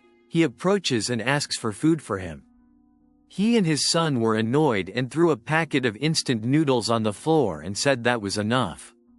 But Mema complained even more because he saw eggs and chicken in the kitchen and became even angrier, and insisted that it was Han Inst or he would get anything at all. Back to their room, in tired, Zangi massages Yokier, who tells him that Uncle's recovery is very fast. This makes Zangi thought that a supernova explosion might give powers to people under certain conditions like himself and Pamanu. Zangi concluded that critical conditions might trigger the awakening of this ability. He decided to tell Yokier to keep Uncle sleeping until the right time. Zangi went to the living room and saw Silly looks for food. He tells her that all the supplies are in storage, then tells her to take care of them. Uncle Silimi also went to her husband Zhang Yi's room and then intended to chase the other traitors with police shield in hand. He climbed the stairs, shot the door lock and broke down the door. Fang Yuqing attacked with a knife, but the knife bounced off and Fang Yuqing fell down. Zhang Yi saw him and realized how Fang Yuqing can survive for so long. Fang Yuqing is angry and blames Zhang Yi and said that he would accept to be with her if Zhang Yi remained weak. Zhang Yi didn't say much, directly hit her leg with a bat, breaking her bones and pulling her hair. After that he threw Fang Yuqing from the top floor. Fang Yuqing's body was lying in the snowtalk. Moving on, the next day Zhang Yi checked on his uncle. He was shocked to see Uncle Yu's recovery was very fast. In one day his gunshot wound had healed. Zhang Yi asked Yokir to continue monitor your uncle's condition until he fully recovers. Make sure everything is going well. Give him a sedative. Uncle While Sil asked Zhang Yi to go to his house to get Zhang Yi's cell phone charger and baby diapers, who was sure people in a coma often hear about being nice to the person and saying they will leave after finishing some things. After that Zhang Yi came out to blame more buildings, thinking this needed to be done to eliminating previously defeated threats. Offers valuable information about Wang Simon, the richest man in town, who built an underground shelter called Doomsday. They went to apartment to talk further, and Suhao explains that Wang Simon has an unlimited food supply in his shelter. Suhao proposed robbing the place, but Zhang Yi thought the idea was too risky. Suhao convinced Zhang Yi by saying Wang Simon already knew about him and had tried to steal Zhang Yi's snowmobile. Zhang Yi angrily stared at Suhao sharply and threatened him with the question how Suha wants to end his life. Zhang Yi looks at the frightened Suha, who swears not to betray him and wanting to help give a warning. Zhang Yi shot next to Suhao's head, asking why he should be left alone. Suhu's life explained that Menon had a lot of food supplies and he wanted to join Zhang Yi to get the part. Besides that, Suhao wants to take revenge on Wang Simon, his old friend who always embarrass him. Zhang Yi is interested in the idea of revenge and gives him the opportunity. He asks about the system security Minsan and the number of enemies there, but Suha will only give information if there is a prior agreement. Zhang Yi threatened before, but Suha remained adamant, saying that threats would not change the outcome. Zhang Yi finally agreed to negotiate, but reminded that there were two conditions. First, Suha must be met, help eliminate someone who has been bothering Zhang Yi. Zhang Yi and then take Suha to an apartment, telling him that he has a secret to share. Zhang Yi calmly takes out a suitcase, scaring Suha and confused, but Suha realized joining Zhang Yi would guarantee his survival, so he taking the risk. Zhang Yi takes out the syringe and reveals that he is a professional assassin, using a poison that would work in a week as insurance. After they took control of the shelter, Wang Simon Zhang Yi promised to give the antidote. Zhang Yi told Juhao that they would eliminate someone today, but after being alone Zhang Yi revealed the fact that the liquid was just a saline solution strategy to reduce the possibility of betrayal. Zhang Yi returned and found Silimi with his uncle. He told my uncle that his condition was getting better and promised to take care of the three of them like family and stay together there. Si Mei was happy to hear Zhang Yi's promise and handed her baby to him. She thought with the baby and Uncle Yu is here, Zhang Yi will not chase him away. Meanwhile, Zhang Yi tells Suha that the target is already go and asks how to handle Anya, while Zhang Yi plays with Silimi. Baby headed towards the door of his house but was surprised to find someone already there. Suha sent a message that the problem had been resolved at Zhang Yi's house, told my uncle that Sil Mei and the baby would be staying there, but my uncle felt this was too much and not wanting to bother Zhang Yi any further. At that time the baby started to cry. Zhang Yi, confused about taking care of Bei Silime, then handed it over to Yokir to change the diaper and find out how to take care of it. After that Zhang Yi spoke with your uncle, worried because Mei had been gone for a long time.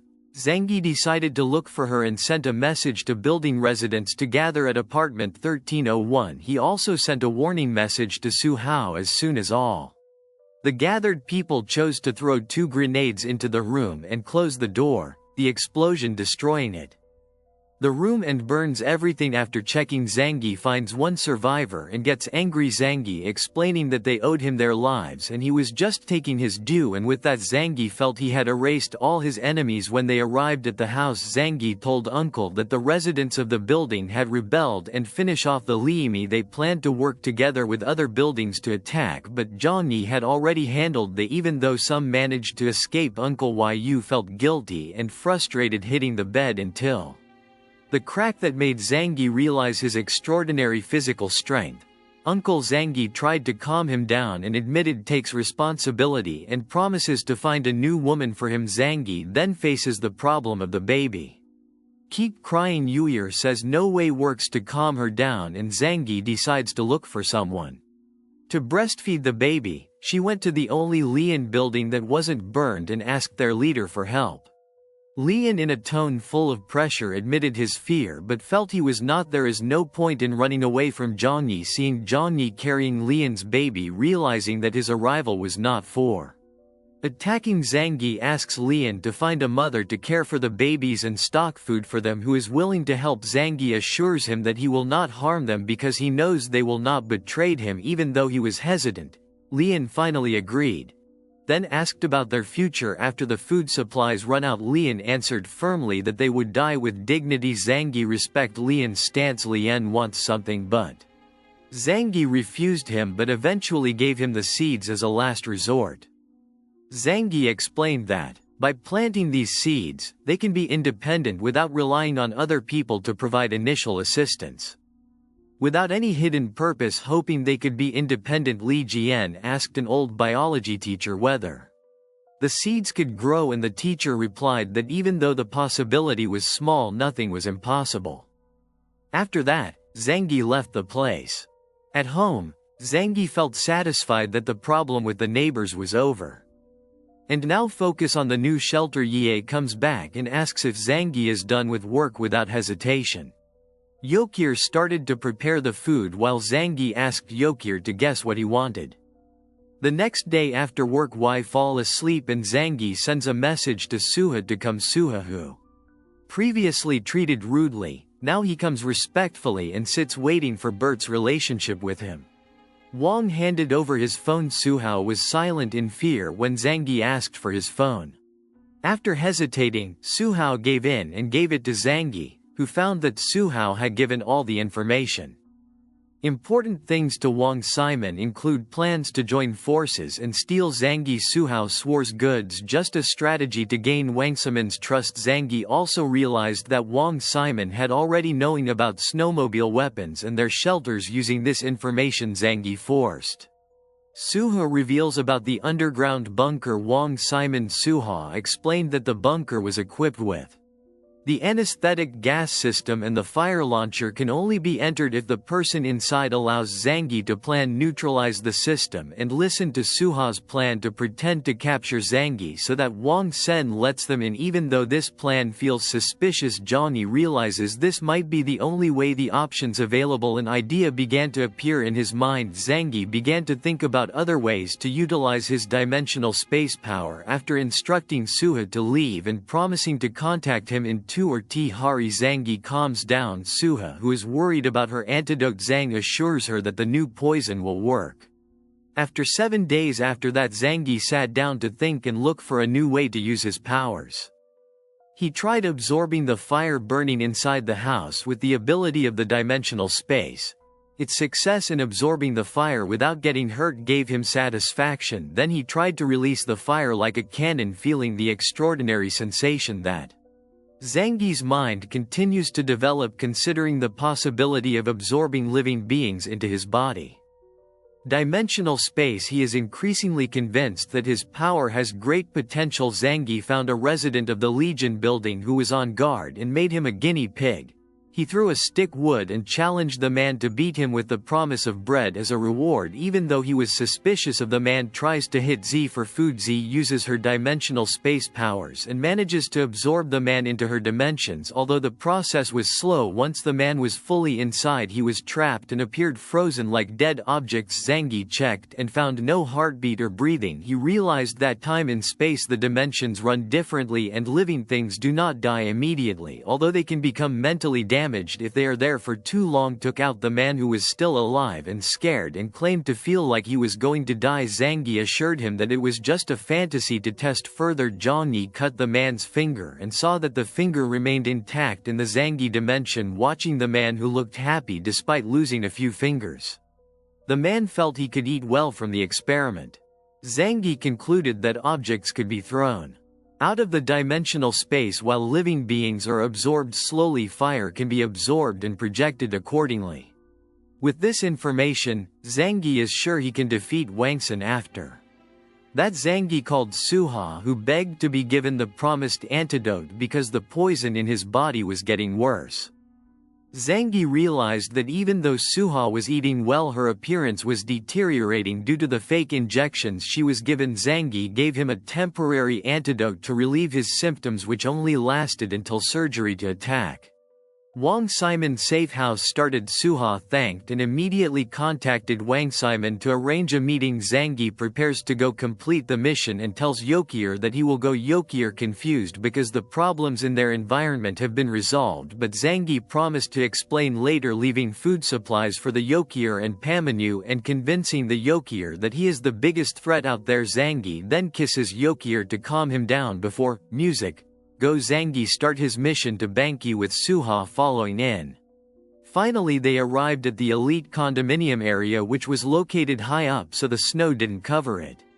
Houses there. Zangie observed that the topographical conditions of the place made it free from snow. They continuing the journey to Wangsiman's house.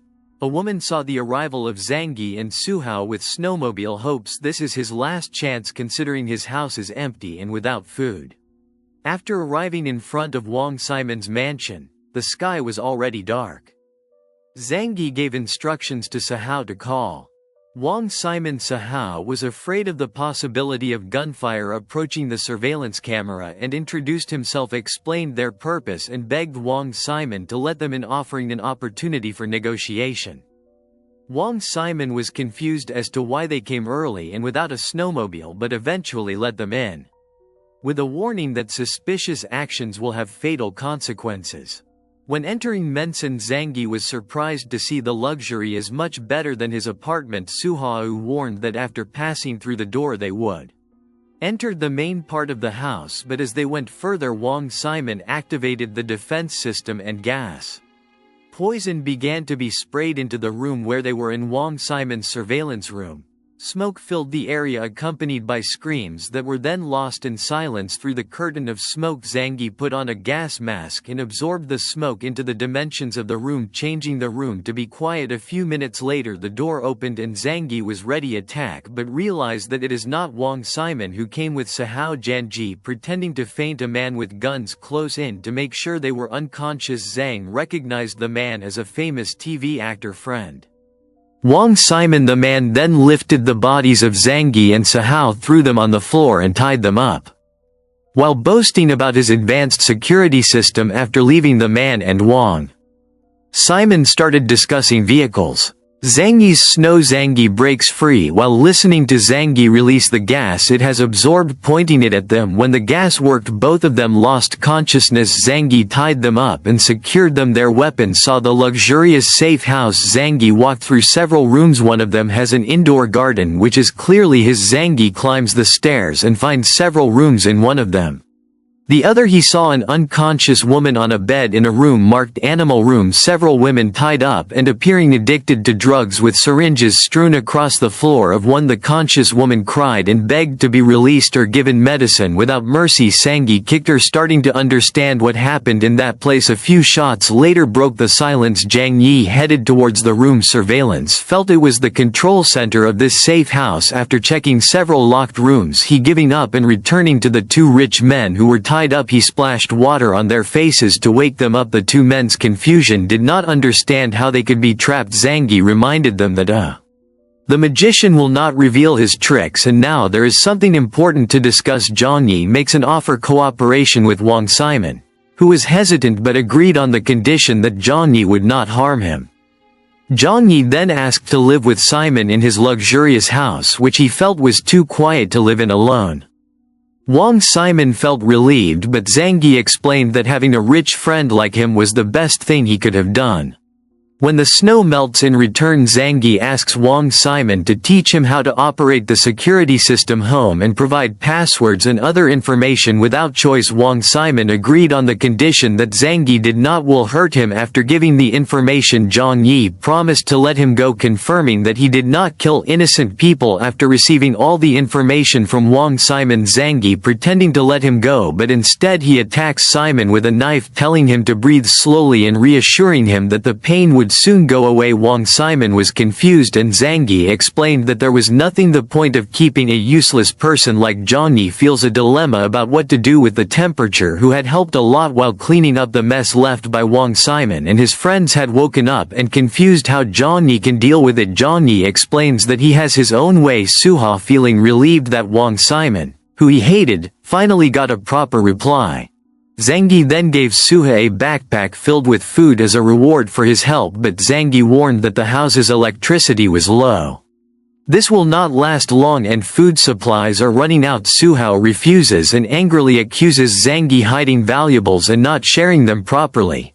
He felt that the rewards he received were not commensurate with the risk is that Suha angrily threatens to reveal everything about Zhang Yi's supplies and strength. There is no reason to let him live. Zhang Yi shoots Suha in the chest. Suha falls and Zhang Yi calmly says that anger actually makes a person weaker. He then took back the food backpack and stated that Suha should have stayed alive if he didn't seek his own death. Zhang Yi sat in the living room thinking. He felt everything would be better if Yokier was here, but what about Uncle Yu? Maybe he can stay here. Zhang Yi's temporary apartment moved here with Yokier. As he walked past the bar, Zhang Yi remembered his promise to looking for a beautiful girl for your uncle, but he doesn't know how to do it yet. Zhang Yi tries to check TV at home and found international cable channels. He was curious and started investigating, found the server room and satellite internet connection that allows access to global information. There he found reports about individuals with special abilities, some of whom can control fire or change color. Zhang Yi concluding that this is another reason to stay in the protected BKER. The goal now is to find Yokier and brought him here. When he was about to start the snowmobile, a beautiful red-haired woman calling her Zhang Yi, pointing her gun at her, but the woman revealed that she had already. He didn't eat for the day and asked Zhang Yi to come with him, who recognized the woman as a famous artist, finally allowed her to join them towards the bunker. And when the woman asked if this was Wang Simon's house, Zhang Yi replied that this place was now his. After entering, the warm air greeted them. The woman asked about Zhang Yi's relationship with Wang Simon, but Zhang Yi only answered that Wang Simon had moved on with that woman, then asked permission to take a bath, which Zhang Yi happily granted in the women's bathroom, thinking that this man quite interesting and he is ready to sacrifice for his survival. Yang Mi plans to ask Zhang Yi for permission to staying with him for a while. He convinced himself that this was for his own good after taking a bath wearing a towel, and immediately asked if he could stay here. The harsh world made it difficult for him to survive alone and he needs protection. Zhang Yi invites Mi to drink together and asks if he truly believes the snow will melt and the world will return to normal, which Mi is sure will happen, and Zhang Yi also agreed, but Zhang Yi then gave a condition. The first of which was that Mi had to obey his orders. The first order is a pair of exercises to burn calories. After the exercise, Zhang Yi shows his power by creating new clothes for Mi. Surprised Yang asked if Zhang Yi was a wizard who is very strong and wants to discuss further about it, who wears revealing clothes, trying maintaining its appeal to show its ability. Zhang Yi serves a complete meal with pizza and grilled chicken. He offers this comfort if the Yang obeys, which Mi adds conditions, not wanting to be forced doing things that are too vulgar. Zhang Yi reminded that Yang Mi came to ask for it, so it's better not to too much demanding. After hesitation, finally agreed, but he was more interested to know if he knows a beautiful woman who could be introduced to him. Explained that most of the rich people in that place were old enough, but Zhang Yi didn't mind and even fit in. With her 40-year-old friend Yongmi then mentioned Heimei, a woman who was once considered as goddess. Zangi asked Yongmi to contact the rich man, and soon Heimei came. After a few minutes, Zangi shows his power by creating food from unexpected places and giving it to Heimei. The food was the main reason for his arrival. After that, Zangi reminded them that if information about this place leaked, there would be consequences. Around the luxury condominium in Chu village, a group of people prepare themselves for extreme snow. They dig the snow and fish. Suddenly they see snowmobile with a man and a beautiful woman on it. One of them, with bad intentions, tries attacks Zangi with the trident, causing Heimei to fall off the snowmobile. Looking worried, Heimei Zangi immediately stepped forward to protect him. Zangi reminded the men that he was carrying a weapon, but they challenged him and underestimated the amount of bullets he had. They were willing to take the risk to seize it. The snowmobile. Zangi tries to prevent bloodshed, but one of the men offers to let Johnny leaving the vehicle and the woman so that they would let her go alive. Heimei started to have doubts, but Zangi refused the offer and asked if they were really crazy. Despite the high risk, the man remained adamant. With no other choice, Zangi shot them all. The first man fell after being shot in the forehead, and the sound of gunshots attracting the attention of the wild wolf Johnny immediately absorbed them into the Heimei dimension space. Back to the vehicle's snow, and they continued their journey. When the men returned, they found the body of their comrade lying in the snow, and realizing that their dogs were missing, they concluded that Johnny had killed them and stealing the dogs. The men planned revenge and returned to village and head to the castle where Chunlei lives. Inside, Chunlei is busy with a doll a woman is trapped in. In her imaginary world, the men who returned were disgusted by her, wondering why Chunlei preferred dolls instead their real woman. They were forced to pull her blanket to wake her up. After some time, Chunlei met them. The men reported that they knew about Zangi, who had a snowmobile, and their beautiful woman asked for it. Chunlei's helped to capture Zangi and seize the snowmobile, suspecting that Zangi may have powers like her. Chunlei, who is considered important by her tribe, believes that her strength is a gift from God and the arrival of people with the power of the strong to strengthen him. He decided to hunt down the person with full support from the tribal elders who entrusted the future of the tribe to Sarah. Zangi and he in hiding. He reached because he had to survive high by becoming someone he knows. Why feels awkward when he sees Heimei, thinking that Zangi is interested in older women. Zangi explains that Heimei came to see uncle, not for him. Zangi asked about uncle's condition, who recovered faster than usual. He had previously asked Yokier, giving him a sedative, but now feeling uncle is ready to be released. Zangi realizes the importance of maintaining relationships good with your uncle to be stronger in facing threats from other powerful people. Your uncle looks healthy and full of gratitude to Zangi, who had saved him. Mer saved his life and looked more handsome from before. My uncle felt much stronger and tried to prove it by pressing the bed until it almost broke. Zangi asks Uncle Yu to calm down and explains that his new power is like the transformation from a tadpole becoming an adult frog. Zangi also shows its own strength and explains the reason for the large supply food. Too excited, Uncle Yu hit the bed to pieces but assured Zangi that he just needed time to adjust. Zangi then introduced the one Uncle Yu recognized with a smile. Zangi explained that this house would be their shared residence while he and Yokier moved in. Zangi also gave a gift in the form of a Saju vehicle to help Uncle Yu find food, even though he initially felt it was too precious. Uncle finally accepted after seeing Zangi's advanced snowmobile. Everyone who watching shocked, increasingly aware of Zangi's power and secrets. Zangi and Yokier head to their new home with Yokier travel car, asks about their new house, and Johnny explains that the house is spacious and comfortable, much better than the previous apartment. Zangi told that there were other people in home to help with daily chores, which initially made Yokier jealous, but after being convinced that he remains the only one in Zangi, Yokier's heart to be calm and happy on their journey facing the snowstorm who turned into tornado. Zangi used his ability to absorb the first tornado into another dimension, but a second tornado appears and Zangi realizes the presence of someone with powers. Realizing the threat, Zangi decided to turn around and get away from their snow. Tornadoes kept appearing and Johnny absorbed them all. Using his storage power, Chunlei, which became in this attack, began to tire after a series of The attack drained his energy even though he claimed he was still capable. Chunlei needed time to recover. The group waited after confirming the strength of their opponent. Zhang Yi stopped his car and took the rifle from its storage. He concluded that his opponent was exhausted, so this was the right time. Right to counterattack, don't get out of the car and shoot at the pile of snow, injuring one of the opponents in his legs. Were only 2 people left. Chunlei was confused. How could Zhang Yi find those who were hiding? But Zhang Yi keeps shooting non-stop. Chunlei tries to attack with tornado again, but Zhang Yi easily neutralizes it. Even though Chunlei has done everything, his attack did not produce results. Zhang Yi showed his superior strength made his opponent speechless, but Zhang Yi realized that continuing the fight in that place could endanger the Yokis. He challenged them to chase him, stating that the next battle will take place in his territory. Zhang Yi returned to the car and Yokier quickly calmed down even though he had time to ask whether Zhang Yi has killed all the enemies. Zhang Yi explains that they are still alive, which means there will probably be revenge in the future. Yokier already understands Zhang Yi's habits, so it doesn't surprise him. They continue the journey, leaves the opponent defeated but safe. Inside the safe house is Mi, the medium red-haired girl, resting waiting for Zhang Yi. When Zhang Yi arrived, he asked him to get ready to meet his new friend.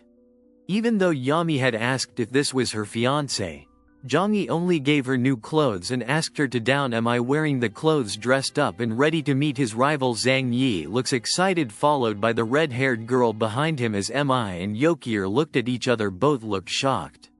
Yie approached Yang Mi with an annoyed expression as if ready to fight, but Zhang Yi immediately broke it up and asked if they knew each other.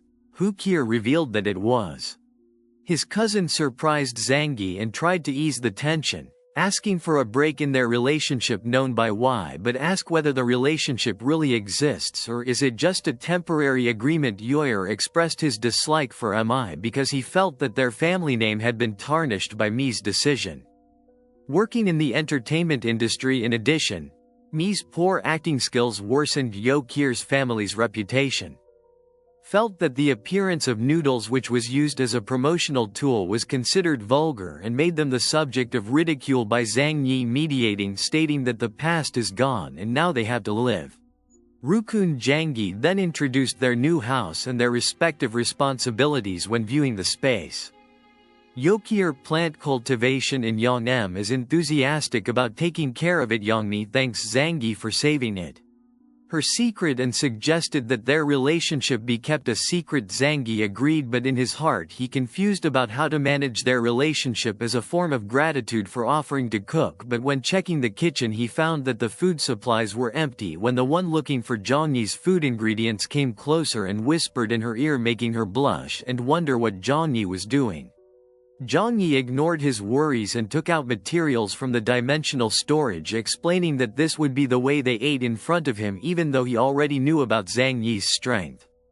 He was still impressed after that. Zhang Yi patting Yang Mi's back and enthusiastically waiting for the food to be ready. When the food was ready, Yang Mi called out, "All to eat." Zhang Yi and Yuyer also come. Yuyer tasted yes first and felt the food was too salty. Yang Mi felt embarrassed and admitted to having difficulty focusing because of the many things happening. To see tension between the cousins, Zhang Yi decided to approach Yokier with more attention, feeding and making Yokier smile happily, looking proud in front of his cousin. Even though he pretended not to care, he still showing concern. While lying in bed, Yokier asked who was better between them. Zhang Yi stroked her head and stated that the Yokier was more important because she was Zhang's person and also the most beautiful. Zhang Yi kissed Yokier's forehead and hugged him before they fell asleep. In that sweet moment, Zhang mused that love is just a trivial thing. The most important thing is interest, music. Personally, the next few days Zhang Yi continued to practice archery. Suddenly his phone rang, but he rejected the call and blocked the number to comma. Then the same number call again, make him angry. After blocking him once again, that call still come. Finally the phone answered automatically and someone on the other end revealed that they knew a lot. Zhang Yi's personal information includes his date of birth and other information that person even knows about his house, and threatened to spread the information if Zhang Yi did not fulfill his demands, namely to provide food. Zangi's clothes and drinks try to convince the person that the information is not important, but the caller, who is a hacker, claims to have evidence that Zangi stole from the city's warehouse. Also threatened to tell the powerful people in the city if Zangi did not follow his orders so that Zangi would be in danger. Zangi, aware at this time that the hacker had probably taken control of his home security system. Despite his angry Zangi listening to the hacker's demands for certain items to be delivered to his address at Villa 302.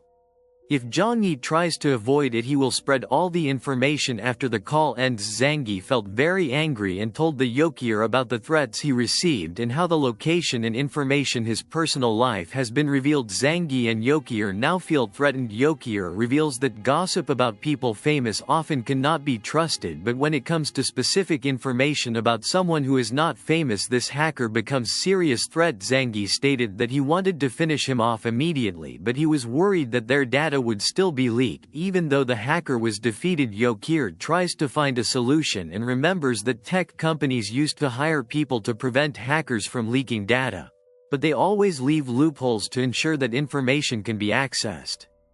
Leak if something happens. Zangi realizes that this hacker must have a similar move, so killing him won't be enough. Yokier suggested to take a break, but Zangi felt this matter could not be postponed. When Yeonmi passing through his room to the cultivation room, Zangi explained the matter and asked for his opinion, which he said that this is similar to how people often spread rumors about famous people on the internet. Zangi suddenly got the idea. He thought of spreading a lot of false information so that it would be considered as just a rumor. When Yokier and the confused Zangi explained that he would prepare everything first before explaining his plans further. While in the control room, Zangi received a call from the hacker asking, "Has Zangi prepared his request?" Zangi angrily threatened to kill him if not. Because of the information he had, the hacker laughed and warned that if something happened to his information, Zangi will be sent to all mobile phones in the city within 24 hours. Zangi realizes he only has 24 hours to act, then decide to cooperate with the hacker and end the call. The plan is spread rumors about the theft in the city warehouse to all media channels so that the truth would be buried in lies and no one believes. After that, Zangi prepares to take his backpack and says that it's time to throw out the trash again. Zhang Yi put the backpack in the trash bin, which had been determined, and moved as far away as possible. He hid behind a tree with a rifle, targeting the place will be passed by the person he is targeting. Zhang Yi sends a message to the hacker that he has sent what promised and already gone, but after waiting for quite a long time there was no reply and no one showed up to pick up the bag. After thinking of contacting the hacker or sending message asking whether his bag had been taken, Zangi decided not to do it so as not to cause trouble. Further suspicion as time passes, and finally the door opens. Someone appears to take the bag. Zangi shot with a determination he had never felt before. In an instant the bullet pierced the man's head. Zangi immediately went to the location and made sure his enemy was finished with a few additional shots. After that, Zangi entered the house to look for things and he found a laptop. Initially he intended to destroy it, but realizing that the laptop may contain still important information, Zangi decides to keep it in his storage room. After that he left the place. Johnny went home and felt relieved. Yokier, who cooked and after eating Zangi asked about the messages on their phones. They shows a message about the theft at the Walmart warehouse. Zhang Yi reveals that he was the one who spread the information fake so that the truth that will leak out is covered by the lies. He has programmed the messages to send daily, who were impressed with the idea, realized that celebrities involved in scandals often forgotten when there was a bigger problem. He praised Johnny's intelligence, but Yokier is worried about the risk of people still being able to search for them despite the security system. Zangi admits that they remain threatened as long as technology exists. Although worried, the two girls are sure Johnny will find a way to facing it. Johnny was anxious at the thought of a possible attack without preparation, so he determined to strengthen his protection where they were. He assured the two girls that he could keep them safe, but they had to act temporarily. The red-haired girl looked embarrassed and Zangi felt something was wrong. He patted the girl's head and explaining that they will set traps, not only relying on technology. Zangi said that BKER are ready for major threats but less so for human attacks. Therefore they need to prepare defense to face the second intruder. The girl was enthusiastically ready to follow Johnny's orders and then took out a nail and wood to make a trap. Johnny and the two girls started making a trap by nailing nails into the wood and buried him in the snow. They also prepared another trap, but Johnny realized that the enemy might using tools to dig the traps. Therefore he decided to hide the materials explosives around the trap area. If anyone tries to dig, they will be immediately knocked out. In addition, he also hiding a grenade with a rope that will explode if someone pulls it. After all their effort managed to strengthen the protection around the residents. All traps were well set. When returning to Yongmi's house, asked when the intruders would come so she could see the traps in action. Zangi replied that they should never have to use it. While sitting on the sofa, he added that people with common sense would not try to attack a place that was already filled with traps like that, especially when everyone was trying to avoid it. Zangi intruder added a mechanical P key to the front door even though there was already a digital key in attempt to improve the security of the house. Who feels the decision to join Zangi is the best because his life is now better, safe and fun. Zhang also thought they needed a digital security expert, remembering Shin's brother, his woman who is a genius in technology, but they haven't heard from her again. She is quite interested in Shin, however stressed that there were more important things to deal with. Front Zangi spent a few days practicing his new archery skills, which allowed him to increase his precision in shooting and strengthened his attacks. After trying the skill on himself, he felt almost invincible, but he realized that his powerful abilities also drained his body's energy because he having a large supply of food energy. Zangi felt he could freely use his powers in any place. Separately, the facility chief who manages the secret defense site is concerned about the limited electrical energy at military base, and his secretary came to give the latest analysis report. The secretary reported the information about the robbery of the city's supply warehouse, with Johnny named as the main perpetrator despite initial doubts. The head of the military headquarters decided to investigate Johnny. Meanwhile, in the castle in the defeated Shu Chunil village, from Zangi feeling desperate after hearing Zangi's involvement in the theft, Chun investigates and realizes that Zangi's ability to move objects to alternate spaces might have been used to rob the warehouse. Feeling weaker, Chun lay back in despair. Chunla pondered, wondering whether Zangi is the protagonist of this world and he is just a supporting character. Realizing he can't beat Zangi, Chun decided to warn the villagers, especially his grandfather, about the power of Johnny. He told how Zangi defeated his abilities and was suspected of robbing the supply warehouse, but his grandfather was killed instead, motivated, thinking that if they could steal from Zangi they would be free from starvation. Even though Chun felt that dangerous, his grandfather underestimated Zangi, considering him nothing more than an ordinary supervisor. Some time passed at home. Zangi calm and comfortable atmosphere. Zyi is eating with his wives. But the peace was disturbed when he heard a strange sound from the window. Zangi felt calm and decided to go out.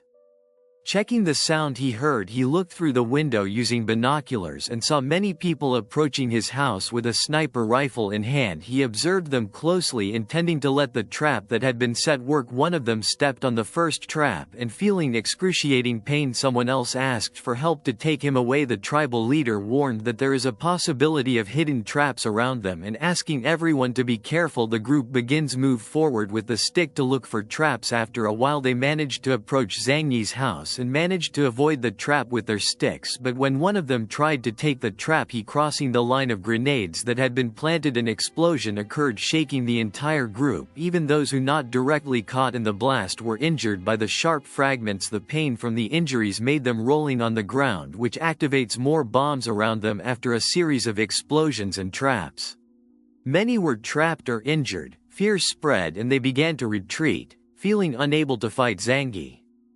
Without the help of their leader's grandson who has superpowers, Zangi observes with guns and sophisticated equipment.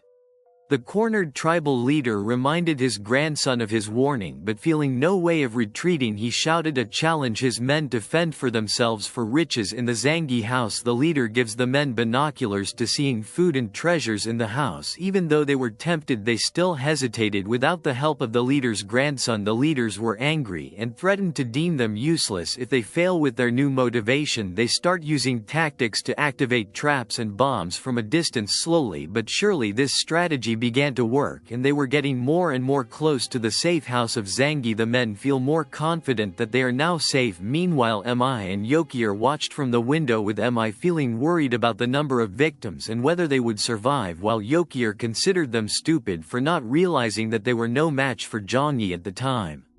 The right Zangi triggers the bomb, remotely destroying all the traps at once. This controlled explosion killing most of his enemies, and the damage was enormous. Zhang Yi did not regret the deaths of dozens of enemies because they should have retreated when they first realized there was a trap, but the impact of the destruction made Yokier, who was previously enthusiastic, felt sorry, while Yongmi felt nauseous after seeing what happened on the other side. The old leader fell down feeling hopeless and called out to Sangyi. As an unjust demon, he regrets the deaths of all the people that occurred due to his orders, he only wanting to get supplies for his people. Zangi then put away the guns and replaced them with bows and arrows. The arrow he had trained with his new ability, he shot 3 hot children simultaneously, right, hitting 3 enemies. The attack was followed by a series of other shots which were all on target and killing his enemies. The old leader, who witnessed everything, could only regret and ask Zangi to finish him off, but before Zangi could do so, an ESB tornado suddenly appeared, blocking Zhang Yi's view, replacing his weapon with a rifle that allows him to attack from a greater distance. Chun Lei orders people to escape while maintaining Tornado's people started to retreat carrying the wounded, while Chun remained calm and had another plan. He put on a protective vest and told his wife that he would be back soon. Chun felt confident that everything would be fine, but a snowmobile came quickly. Then Zangi was seen shooting from his car window towards the crowd. The attackers were panicking. They had no chance to escape. Even Chun's life was in danger. One of them helps Chun to be able to retreat, with Zhang Yi chasing them using the car. Even more approached and shot again from the car window. Chun Lei began to feel fear that maybe not anyone would survive. He ordered to leave the bodies they brought to be buried later so that they can move faster, even though reluctantly, because burying the dead is their important tradition. Finally, following his orders, they threw the bodies, even though Zhongyi had to avoid them, but he still succeeded faster and shoot the enemy's head accurately. Chun now has to run away, feeling scared and thinking of doing something to stop the Zangi car. He used his powers to make cracks in the ground on the car's path, slowed down the car, causing the car to get stuck in the ice. Zhang Yi continued shooting people who ran away until they were too far away. He was sure that after this they would not dare return to Zhongyi. Pulling his car out of the hole past many bodies lying around and back to his house. When he arrived home, Zangi noticed Yang M, who looked shocked by what happened, while Yokier keep calm and ask if Zangi managed to defeat the person with special powers. Zangi explains that the man was clever and managed to escape with some other people to another place. Chunla returned to his village. Along with some survivors there, his tribe members began to judge him, blaming him for not getting involved in the battle from the beginning, which resulted in the death of many people. An elder reminded that it's not time to blame each other, and told Chunlei to meet his grandfather when entering the chief's house, telling him that the deaths of many tribe members should be his responsibility, not Chunlei's grandfather. Chunlei crying and saying that he was tired and ready to die, and then the residents who heard the news came to die, running in shock at the loss of their beloved leader. Chunlei leaves her grandfather's house with a mind full of confusion, feels like it doesn't know how to take care of itself, let alone other people. In the midst of his confusion, he met a girl who introduced herself as Shu Lily.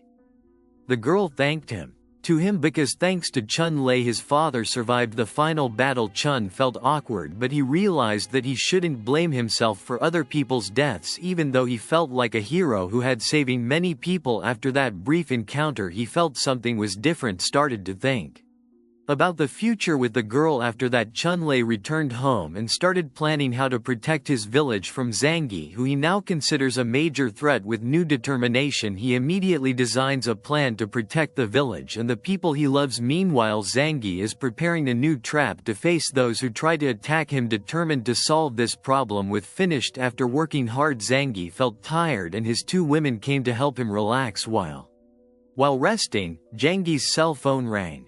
He picked up the phone and heard someone introducing himself as Chun Chun from Shu Chun village. Thanked Zangi because it was his blessing that he met him with the person he loves. Chun also wants to make peace with Zangi after learning that they once tried attacking him. Zhang asked whether they realized that they would not be able to defeat him. Chun admitted his mistake and offered to do anything as an apology from his side. Zhang then asked who's speaking on behalf of Shu village and how Chun'll can prove that he represents the village. Chunlei, revealing that he is a person with powers who has fought against Zangi twice, also agrees to reconcile, but he asked Chun to prove his worthiness by meeting him in person. Le refused, hoping can make peace must meet, but Zangi emphasized that if that is not done, Shu village will become his enemy. Zangi gave a deadline for Chunlei to come to his house at 2:30 p.m. After calling Zhang Yi, no waiting for an answer and immediately hanging up the phone. Chunlei felt cornered and scared, thinking that she was going to die in a state of not enjoying life to the fullest. Meanwhile, Zangi felt that with the power of Chunlei he has great potential that can be used for his own needs. After being exhausted from preparing the trap, Zangi rested in his room while the one who came to accompany him. Zangi noticed Chunlei's arrival alone, initially intended to eliminate him, but saw Chun's behavior of often being knocked down, begins to doubt his threats and decides to speak up.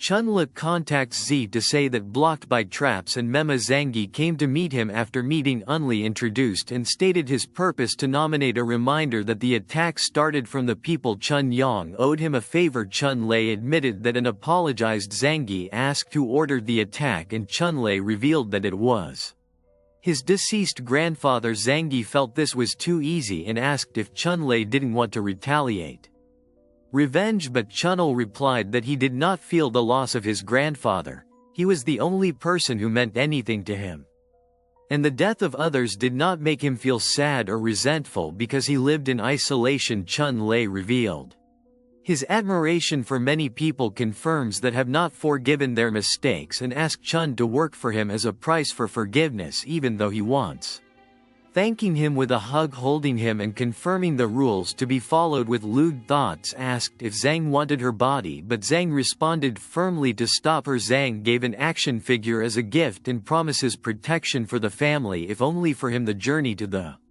Chun asks if the action figure can control time in the storage room, which makes Zangi think that his abilities might be related to time control. They finally arrive at the location where Chun's abilities will be tested with.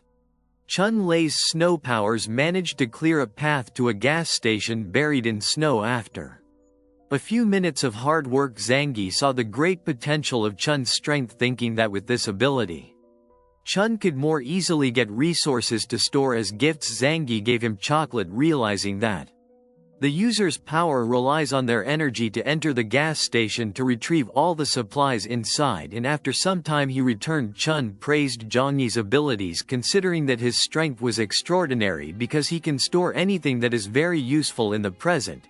Zangi then admits that Chun also has great power and it never occurred to him to use that power to dig up things that buried in snow. While returning to the car, Chun stated that he had never thought of leaving the room before, because he was busy with his personal life. As a reward for his hard work, Zangi gave him a backpack full of food, which would be a gift for that day. Chun was very happy and promised to always follow Zhang Yi on the journey. When they got home, they started to get closer. Zangi asked how Chun realized his strength. Chun felt embarrassed and tells that after his parents died, Chun felt very sad and lost in the world of imagination and his personal pleasure one day after doing his personal hobby for more than 26 Times he felt like he was going to die, but the next day he woke up with new strength. Zangi felt ashamed to hear that, to think that someone could rise after almost dying that much. Zangi decided to have Chunlei return to his village was alone because his car could not continue the journey on the frozen lake. Before leaving, Zangi reminds Chun to be careful considering the many dangers in the post-apocalyptic world, including the threat of the people around them. After Chun left, Zangi thought that even though Chun was young, he was a good person. Well, when he arrived in the village, Chun was blamed by the new village leader for going alone to negotiate with Sang Yi. Even though Chun claims that the negotiations resulted in cooperation, not revenge, the village leader felt angry. He blamed Chun for the many victims who fell and thought that Chun wants to take advantage by establishing relations with the enemy in order to protect the village. Chun tries to explain that he promised his grandfather to protect the village, and that is the reason why he tried to prevent Zhongyi attacked, but the new village leader emphasized that now he is the leader of the Juclan, so that the decision must be approved by him first. Chun cannot act alone as a leader, stating that he would take steps to ensure the safety of the village, including contacting Zhongyi. He sent a message to all the villagers that they were no longer in danger, and many praised his leadership, even saying that he should have been the leader from the start. While praising himself, the leader belittled Chun, who he thought he had never received serious attention from women after Zangi returned home. He said, the incident that happened to the two women who lived with him, who thought the move was very smart while Yokier felt that it was. Still afraid, he reminded Yang Mi not to doubt Zangi's ability to defeat anyone.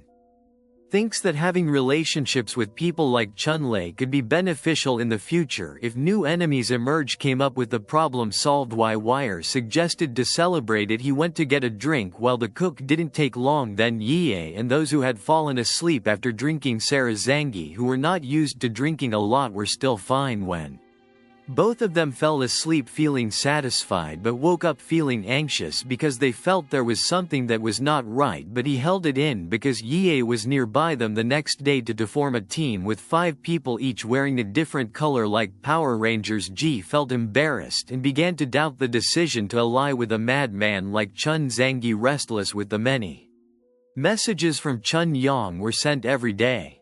However, he started to ignore the messages and only gave replies. Meanwhile, in the garden, Mi is busy working well, but Zangi remembers the possibility that their system could be hacked again, a problem that keeps bothering him in the room, and Yokier is being discussing. Yeonmi intends to help Shinsen, who is confined to a wheelchair, but Yokier realizes that Zangi is not will take the risk to help something that doesn't benefit him to convince Zhongyi that Mi intends to using her body as a weapon, even though Yokier mocked her, considering this as just an excuse to seduce their Zhongyi. Both of them were suspicious of each other and made fun of each other. Suddenly Zhongyi came in and asked about the commotion. The room, even though they tried to call it a family matter, Zangi sat between them and stating that there are no more secrets between the three of them. He asks if they are worried about their families, and Yuir reveals that since the snowstorm he lost contact with his family and did not know if they were still alive in the meantime. Yeonmi said that his own family had contacted him and asked whether he had been contacted for back with the family, but it is explained that the person who contacted him is actually in danger and need help. They are also planning how to convince Zhongyi to help people who are not has something to do with them, even though at first they were hesitant. Yeonmi and Yokier still begged Zangi to help them because of this was the only family they had. Yokier begged for further and promised to fulfill the request Zangi if he agrees, including something involving him and Yeonmi. Zangi made sure they really agreed, and even though they were embarrassed they both agreed and then revealed it. How sad it is to see the Shinsen confined to a wheelchair in the middle of the snow, unable to move freely. Zangi understand that SHSIN 18-year-old girl who is skilled in technology means a lot to them. If so, he also feels that SHSIN is important to him. Yuir is impressed with Zangi's decision to call him a person with a good heart, even though the cold-looking Yang, who felt grateful, approached Zangi and promised to repay him his services. The next day, after the situation heated up, the three of them returned to discuss. Zangi asked about the girl confined to the wheelchair. Shin Yokier explained that SHSIN was in Tianning Academy, the best university in the city inhabited by many geniuses. Fanqie felt surprised how a person confined to a wheelchair can stay there for months, Yangmi explained. The campus has its own market system, so there should be enough supply for students living in. Sana Fanqie asked why Yang Mi had only tried to contact him. Now Yang Mi said that she had contacted SHSIN several times, but the number could not be reached. Ye joked that maybe Shin had already changed his mind and didn't want to ask for help. Fanqie then asked about the distance between the academy and their place. It turned out that the academy was more than 22 km away, and because of the snowstorm, most likely the phone line is disconnected. Fanqie suggested trying to contact via the internet. They went to the control room and tried to call using the best cell phone available. The call was successful. Connected, but the connection was bad. They heard loud noises and shouts saying that there was something dangerous, followed by screams of fear about the Fanqie monster. Heard a scary voice from the phone that sounded like a ferocious monster. Then the phone connection was cut off at first. Fanqie thought this rescue mission would be simple, just go to the location and come back. But after hearing a voice, he realized there was something very dangerous there and began to doubt his decision to go there. The place, however, his wife insisted that he not change his mind. Zhang Yi decided to keep moving forward, but he knows he needs help from his subordinates and their strength. With the help of Uncle Chunlei and himself with weapons, maybe the danger can be minimized. He contacted Chunlei, who accepted the offer because he was bored while eating. Fanqie thinking that eating too much could affect his movements, but he also needs to eat enough to have maximum energy for his strength. Zhang Yi told his wife that for their safety they would be staying on the ground floor of the house. While Yokier already understands his lover's nature and does not question the decision if someone invaded their house, he was sure that the door that was there could not be opened by anyone. His wife agreed and gave support, while Yang hoped he could bring his sister home before leaving. For Fanqie, make sure to keep his wife safe, because in a dark situation like this he can't be careless, especially with the safety of those close to him. Chun-Lei arrived early at the meeting point to avoid being late and worried about disappointing Zhang Yi. They immediately got into the car because Fanqie cold weather explains their mission to save a girl in a faraway college. Chun-Le asked if the girl was important to Fanqie, who replied that the main reason was the girl's computer skills. That's what it takes to protect Fanqie house from hacker attacks. On their way to meet Uncle Yu, the third member who came with the Pamanu snowmobile looked healthy and was actively exercising with his wife. Fanqie introduces Pamanu and Chun-Lei, explaining their abilities. Pamanu is strong and can regenerate as well. Chun-Lei, who can control snow even though he comes from a different world. They will work together on a mission. Uncle's rescue was curious and asked about the mission, which Fanqie explained as a simple mission to saving a girl. The main challenge is the possibility of a vicious monster in the destination area. Uncle was surprised and asked about the monsters. Fanqie explained that the creatures could be animals that had turned into monsters or humans who turn into scary creatures. After that, they set off for the location. Common goal at Tian King Academy. The students seemed to gather in the gymnasium area. There was a split among the students. Some of them were angry and asked what happened. Wheelchair-bound can survive so long while many have died. They say that SHSIN just being a burden to drag others to death and blaming the circumstances for having to protect someone who unable to move. Some of the other students just focus on how they can survive longer, while some were crying for their deceased friends. One of the students noticed that SHSIN was not showed regret for the death that occurred and asked why he was still alive. They felt teacher Lien should no longer protect him because he is just a burden. Some students discuss what then they have to sacrifice him if the monster attacks again, but there are other students who insist that it is enough for them to protect SHSIN. The debate was stopped by a student who said that this was not his problem because teacher Lien would not leave anyone, and it was teacher Lien who had always this protects them. When a student leaves approaching SHSIN who was far away from them, a girl approached SHSIN coldly, saying that if the teacher Lien didn't let her go, then she should just go to hell without burdening others. The girl cried. without giving a response while other students agreed with the opinion and shouted from a distance. Only friends Shsin who defended and stepped forward said that he was the only one who always carried Shsin without help from the others, but the rich girl replied that the Shinsen friend should not speak because she came from a rich family while his friend is just a poor student who got in because of a scholarship. His friend argued that everyone has the same rights, but the rich girl still insists that they will never be equal. Rich are more powerful and more important according to him. Shsin only has value because he comes from a rich family and influential despite being wheelchair-bound. The girl argued that Shinshin should lose his position because become a burden to Shinsen's friends who continue to defend him. Only considered as someone who hopes to get a reward because has supported Shsin. After hearing all the criticism, Shsin cried indeed. In the middle of the argument, one of the girls from the crowd approached Shinsen and asked him to be friends even though her intention was more for personal gain. After the apocalypse, the debate was stopped instantly when a window fell and a giant claw appears from outside, pulling one of the people out the window with enough force to put his body into his claws. The monster was a giant cat licking its prey. Everyone inside the game screamed and panicked seeing the terrible sight while running away from Shin and his friends. Left behind Shinsen confined to a wheelchair, they tried to get to the door, but the locked door, the giant cat smashed the window and jumped in, still holding its already killed prey. Half of his body went into the cat's mouth. It took out the body of its prey and only left the head to eat. Finished while his body was just thrown away, the cat then jumped in front of the other students as if intimidating them. A student pushed the Shinsen forward, making him fall helplessly in front of the giant cat. His scared friend thought to save him, but Shsin was right in front of the giant cat and almost becoming the next victim. One of the students who saw the cat was distracted and tried to escape. Himself exited the game along with the cat, but the cat quickly changed its focus and turned to attack. The students said when they tried to crawl back, the cat turned its attention to the other students. Shinsen's friends tried help while other students realized that the cat is more interested in moving objects because it seems to have fallen and is not moving. The cat ignored it. The same student shouted again.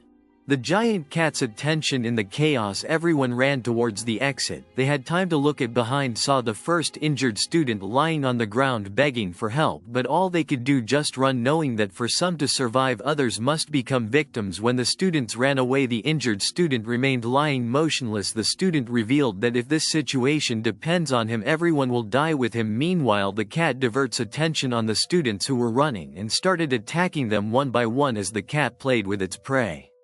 Using his claws, his tail also swept away several other students. The atmosphere became increasingly tense with screams. A desperate student asks for help to get their teacher back. His arrival was enough to attract the attention of the cat monster. The cat monster felt the threat of the sword owned by the teacher so the teacher tried to attack the cat, but it just dodged it. Realizing that this teacher was more dangerous than the others, the cat eventually brought one of its preys. Fell and ran away. The teacher, who was on duty towards the exit and realized that the cat was really leaving a big footprint in the snow. It turns out that the creature was unable to defeat Teacher Lien, which indicates there was something unusual about him, that if Teacher Lien remained in the game they wouldn't be at risk attacked, but Teacher Lien had to go out to look for food, which was eventually used by the mutant cat to attack among the victims, and the injured students who previously fought with Shsin complained again why the girl confined to the wheelchair still survives the attack. Every time the girl survives, how can that be? It happened that another student tried to calm him down and said it was okay because Teacher Lien had brought food. And the cat had already left. The teacher, who was tired of the argument and had to go out to look for food, did not interfere. Said as long as they don't kill each other he won't interfere, let them fight a student. Another woman in despair screamed, feeling that the world had ended and there was no hope for them. Everyone will die, but another student insists that there is still hope. He convinced that his father was the leader of a big company and would definitely come to the rescue. Zangi and his friends finally arrived near the rescue location, but everything seemed to be covered in thick snow.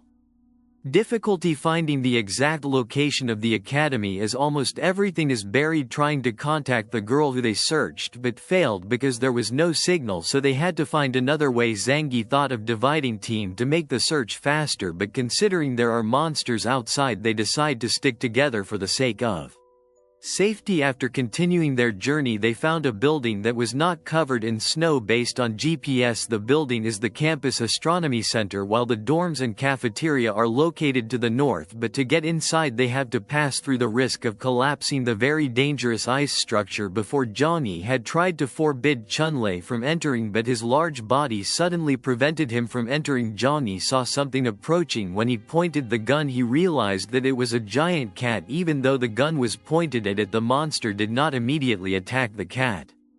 Makes Hongi think that maybe the creature has the ability to think. After returning to Uncle and Chunlei immediately attacked the creature. In response, the giant cat became more aggressive and fought back. Because there was no other choice, Zangie decided to join the fight, using his body strengthening powers, jump over the creature and shoot it in the head. Even though it was hit, the cat continued to advance. Uncle, who stood protecting Chunlei, used his body strength to deliver a powerful blow to the cat's head. The blow was very powerful, destroying the ice structure beneath them and making the creature retreat. Zhang Yi, who was observing the situation, felt surprised to see the toughness of the creature. He then used a more powerful precision rifle and shot the cat's face. Hurt him. The angry cat turned into a furball and rolled towards him in fear. Johnny thought that the only way to avoid the attack was to put the creature into space. The creature's dimensional storage moved very fast, making plans to trap him in the storage room. The dimensions almost worked, but the cat felt threatened and changed direction. Fleeing to the snow mountain with a loud noise, the creature disappeared, then reappeared in the distance growling. The angry creature showed its back as if mocking, then left. Uncle and Chunlei were surprised to feel the creature. It was like cursing them with their behavior. They were confused how the cat could be that big, digging a tunnel.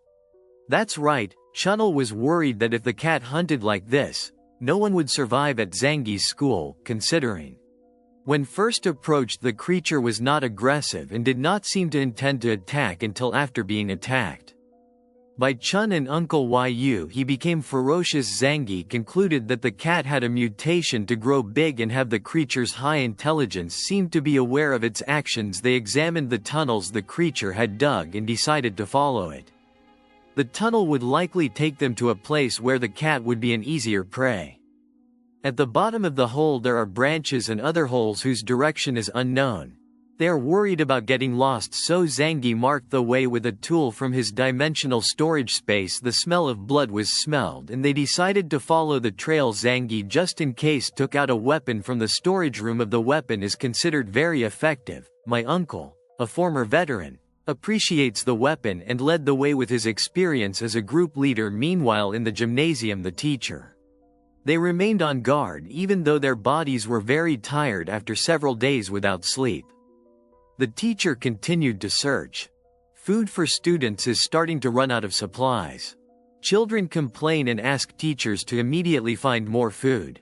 The teacher hesitated, considering whether to go out now at the risk of meeting the creature or wait and facing greater danger. A student suggested that the teacher leave immediately and return quickly. Bringing food, Teacher Lien almost lost his patience but was still able to control himself. He decided to went out again to look for food. After that they closed the door and were isolated again in the sports gym outside. Teacher Lien thought that if he met the cat he would fight to the death with the students.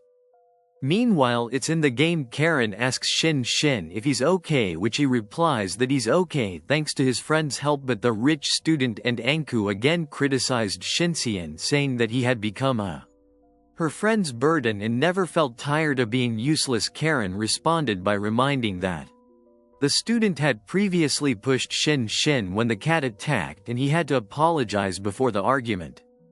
The cat evolved and appeared again in the game window, only to see a large claw entering and crushing a student.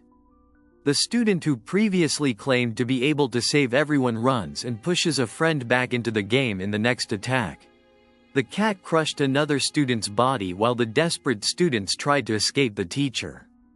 Lien returns to the game and now has the chance to fight the cat.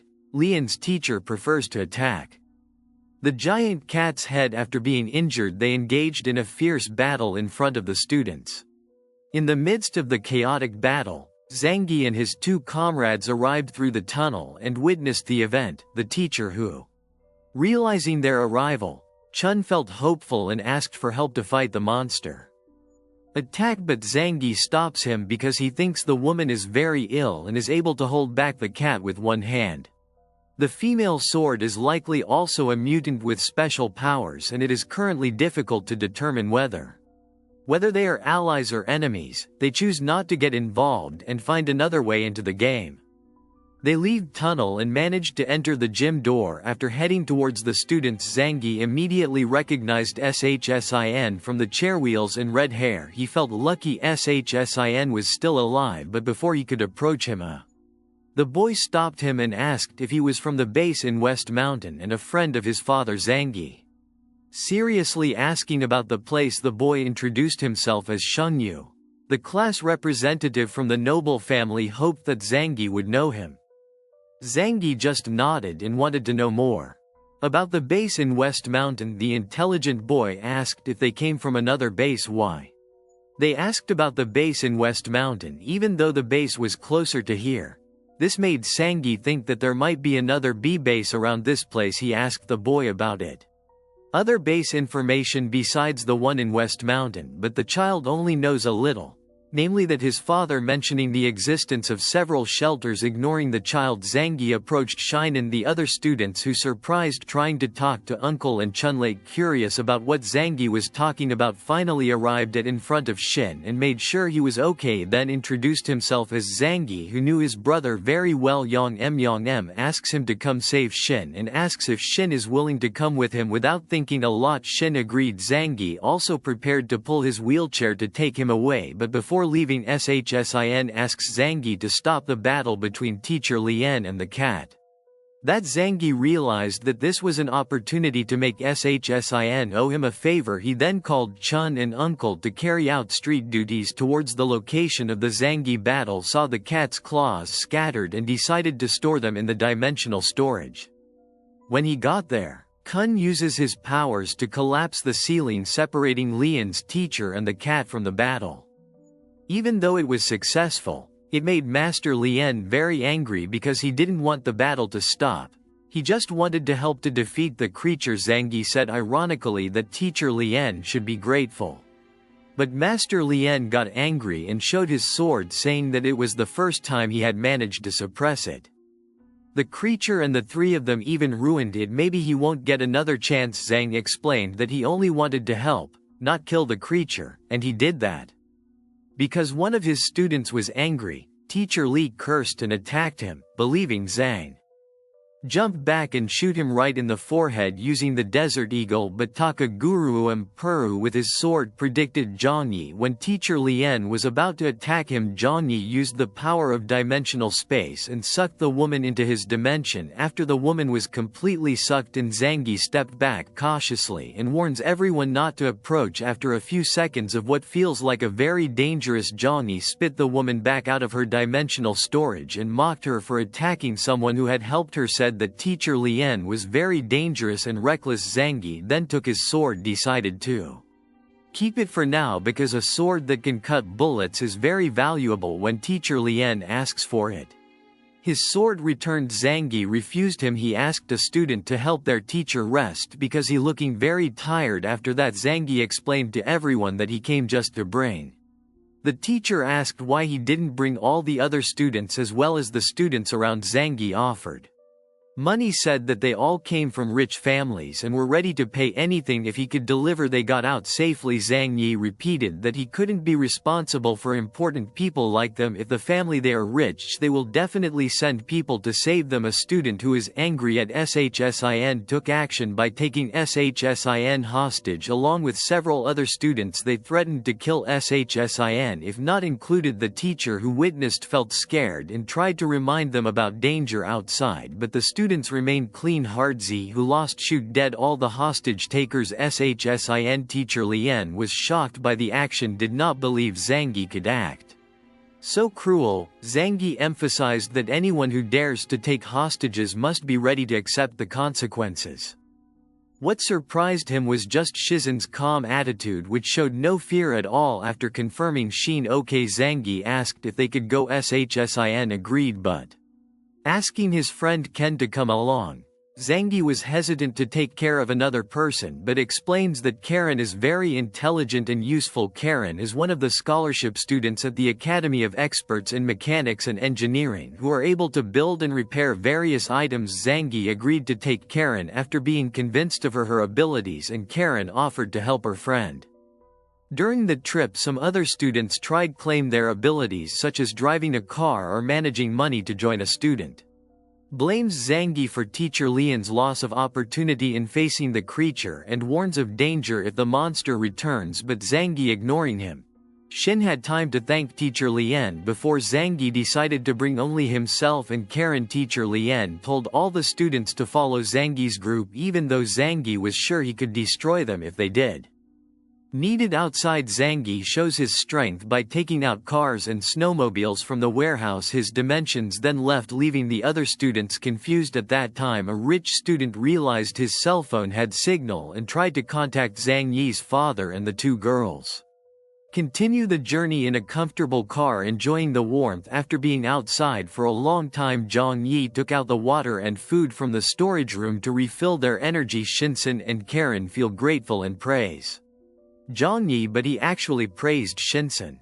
Shinsen felt confused by the praise because he felt that he was only became a burden to others, and if it wasn't for Karen's protection he might not be alive anymore. Zhang Yi confirmed that what he said was not true. According to him, Shinsen's success in surviving in a wheelchair all this time, it was not because of luck but because of his intelligence and a secret that he had. Karen, feeling confused and not understanding what Zhang Yi was talking about, realized Shinsen's intelligence in understanding the situation, especially related to the monster. Shinsen admitted that he once took care of a stray cat named Blazem.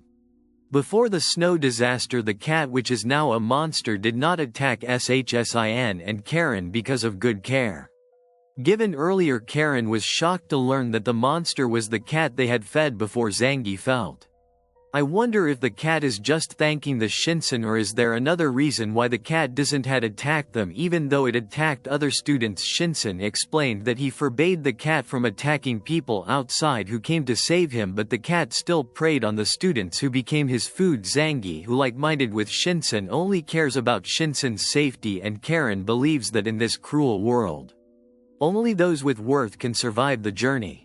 Zhang Yi asked why Shinsen had just contacted his sister. After a long time, Shinsen revealed that his purpose in contacting his sister was Demi Zhang Yi as the best part is he had been investigating the theft in the city warehouse even before the snow disaster. After the disaster, he suspected the stock supervisor as the main culprit, and new information confirmed his theory. By using his sister's cell phone, he devised a way to call Zhang Yi to save her.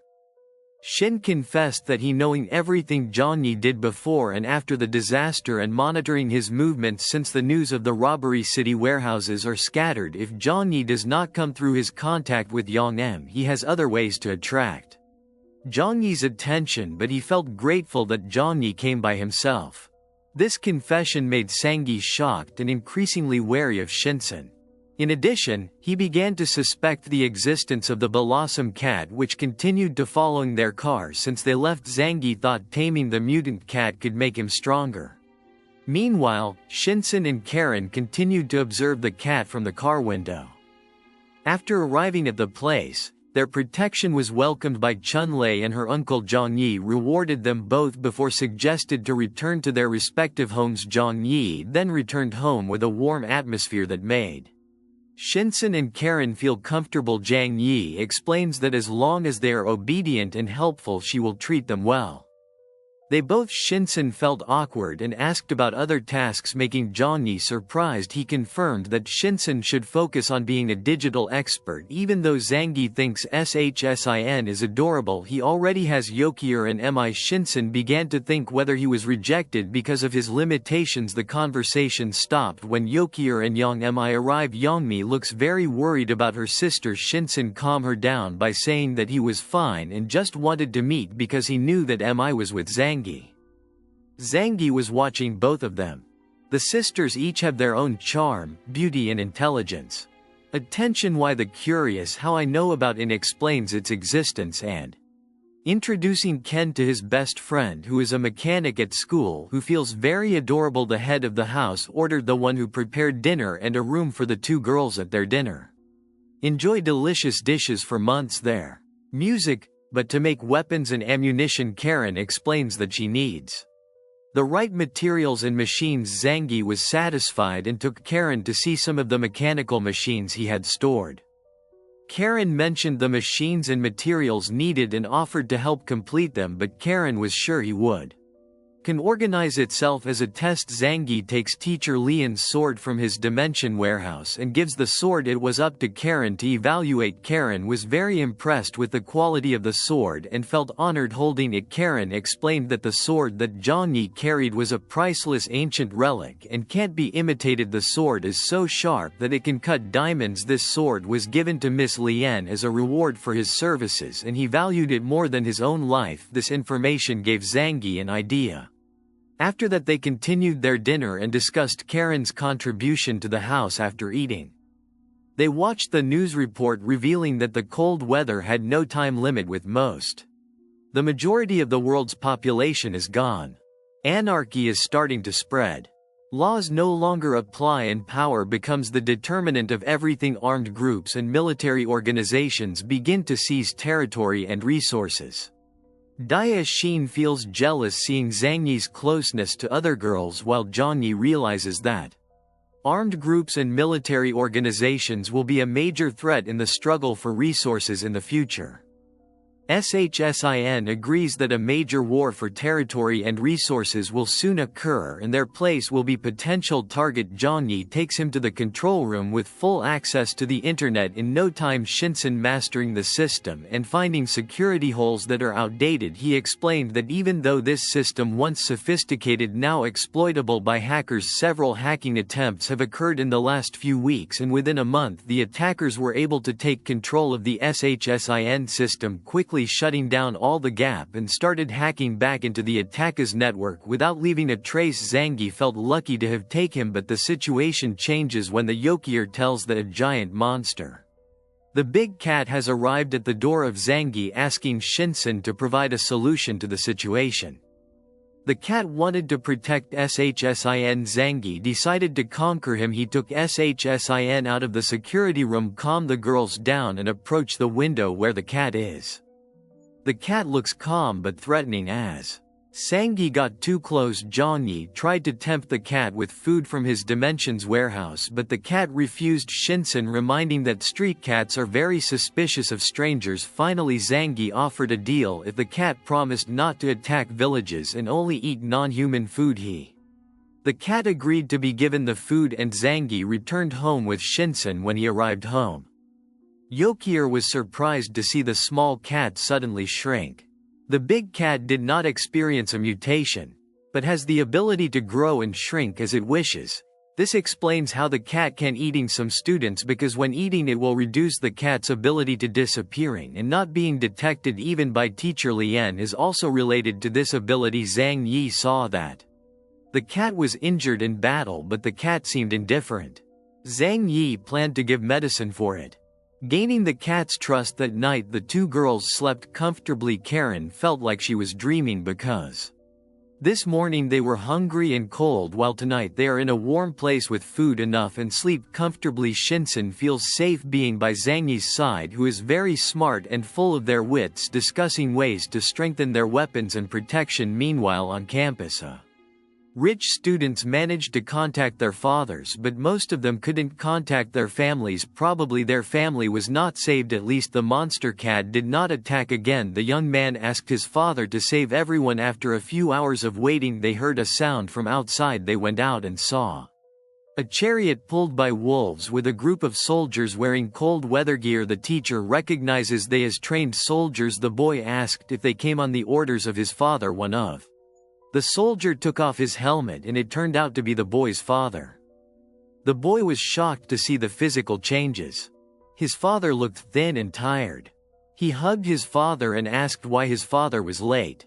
Came to his rescue before his father could explain. The soldiers were asking about the whereabouts of supplies at the school because they know a lot of supplies are stored there. The boy tells them about the frozen school market and mentioning the existence of a giant monster lurking. The soldiers consider it not a problem and prepare to defeat the monster, but the child handed over the responsibility to his teacher. The teacher agreed to lead them to the supplies. The soldiers went to the river supply place and Mrs. Music Era Bear K student. Music, music, music. A Kawaitai song also reminds that the distance to the base is more than 10 kilometers. The army warned that anyone who complained would be punished as the defectors. The students were asked to be quiet and follow what they could follow. The teacher gave chocolate to the students who were exhausted and the journey continued until the evening. They arrived at the base at the foot of the mountain and ordered to go inside down the stairs. The base was large and sophisticated but empty. The teacher tried to calm down students. Soon a group of soldiers came in protective clothing and sprayed gas at them. A fat woman then introduced herself and explained that this was a disinfection procedure to prevent the spread of disease on the base. After a series of tests including disinfection, blood tests and tests, the students' stools were given delicious white yogurt. They enjoyed it together. Some time later, the woman who leading the process asked about the boy who was with them. His father, who looked scared, confirming that it was the woman. The woman ordered her team to take them to the place appropriate but told the boy to go somewhere else. The boy told his friends that he different and important thanks to his father who warned him not to break the rules. The child was taken to a place that what the woman meant when she got there. The fat woman asked the boy to take a shower. Did it because it had been 3 months since he last took a shower. After coming out of the bathroom with only a towel on, he's shocked to see the fat woman already in front of him, pulling his hand and throwing him to the place. After some time, the students were taken to another place to wear their work uniforms. They were placed in the area with big bikes and giant gears that had to be pedaled to produce energy. They were told that working all day is an obligation to get food and a warm bed. This work is vital to provide energy for the entire base. If they don't work, they won't get food. Students feel pressured and distrustful of those who were previously considered important, now having to work hard for them. Panicked and begged their teacher to save them, but the leader of the place told them to make cry while working. Their teacher calms down, reminds them to keep working and obey orders. Received protection and food in the room of students who were considered more fortunate. He felt devastated after finishing his father's task, waiting for him and asking if everything went well. The big woman in charge stating that the boy resembled his hard-working father. The woman hoped that the boy would continue to work hard for the prosperity of the base. The boy lay still, having difficulty believing the events that had just occurred happened. His father checked him and made sure nothing was broken by crying. The child asked why his father didn't tell him before about the real way to survive. He also wanted to know about his father's job. His father explained that everything changed after the snowstorm came. The mutant people with power emerges and hierarchies change. Those with power become more important while those with low power become less important. His political position lost its place. To survive, his father had to work hard, as did his son, who had to take her place and work hard with the big woman who had just left after a day of woodworking. The students' bicycles returned to the dormitory with sore bodies. They asked teacher Lien whether they should work like that every day. Their teacher replied that they have to work and should not complain because this is the way of life in the normal world, but they are not ordinary people, but their elites wonder why important people like them also have to work and suffer, hoping teacher Lien can find a way so that they don't have to work. The boys who are considered the most influential come with a sad face. When they asked him if he could change the situation, he replied that the situation was This is not what he imagined. Now all they can do is follow orders because everyone having their respective tasks. The students held a meeting and a child explained that they could only relying on himself. Teacher Lien realized that his position as a teacher was now meaningless, but as a experienced fighter and powerful mutant himself is still valued by the child. It explains that this base is managed by Chanuan, the most powerful person in the base. At the base exists 4 layers. The first layer is inhabited by the leader and his family who live comfortably. The second layer is inhabited by technicians and scientists. The third layer is inhabited by mutants with powers, while the fourth layer is inhabited by those who work hard to produce energy and live in misery. Boys who are afraid explained that he had no intention of rebelling against the supervisors. In the third layer, security was tight and they will destroy anyone who goes against one of the students and gets angry and blames the child for the promises. The child's unfulfilled wish said that they would rather stay on campus and die by a giant cat or starving. He then said that the only way to improve the situation was with the help of Teacher Lien. The students begged Teacher Lien to help improve their lives after seeing the injustice that exists. Teacher Lien felt tired and decided to rest so that she would be ready to work again the next day. Everyone got up and lined up for work. The supervisor announced that today was a day to thank the periodic rescue era. All base personnel gathered to pay their respects to the rescuers who are guarding the water. Aruru has a moderate brain drain. There is a progress to receive what is dis and to be able to accept it. Kasuagi Sis was given porridge by Teacher Lee M. Danba. Make my teacher happy. Lien leaves while the students think this is part of a plan to improve their situation. The secretary signaled for the students to return to their places. Teacher Lien was politely respected and then they walked towards the office of the supreme leader, who greeted him with respect and invited him to sit down. The leader explained the plan for the temporary base. Teacher Lien listened carefully to the secretary, then escorted Teacher Lien to his new residence on the 2nd floor, where he was promoted to military officer due to his awakened powers. He owned in another sis. The most luxurious residence belonged to Zangi. After trying hard, he finally managed to gain the cat's trust by giving the cat the best food. Initially ignoring him, he started approaching and entering the house, marking his territory by tearing up the expensive sofa. But Zangi accepted it without complaint. Yie felt relieved because the cat was not a woman after all was done. The cat sleeping on a soft chair while Zangi tries to stroke him, but Zangi rejects him. Managed to gain the cat's trust after much effort, which often took baths with the cat while Yokiurin. The other girls also started approaching him. Shin with his Heiken skills found the source of the conversation.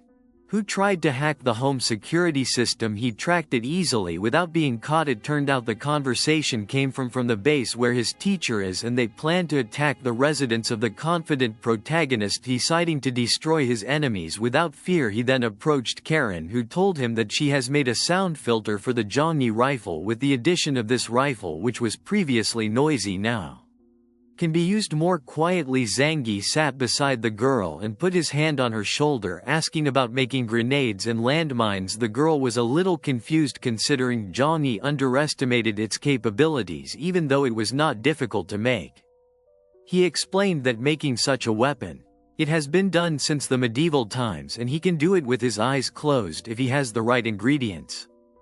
Zangi explains that enemies with mutant powers could attack their base. Even though the girl is worried about Zangi, assure him that he can take care of everyone. Zhongyi expresses special feelings towards the girl, thinking of him as a brother who must be protected. Those words made the girl sad, realizing that there was no Zangi rubbed his face and promised to give him a safe life while working for him, back in high spirits and ready to do anything for him without limits. Zangi left him to work with plan for the girl to be completely loyal to him and try to gain her approval through his best work.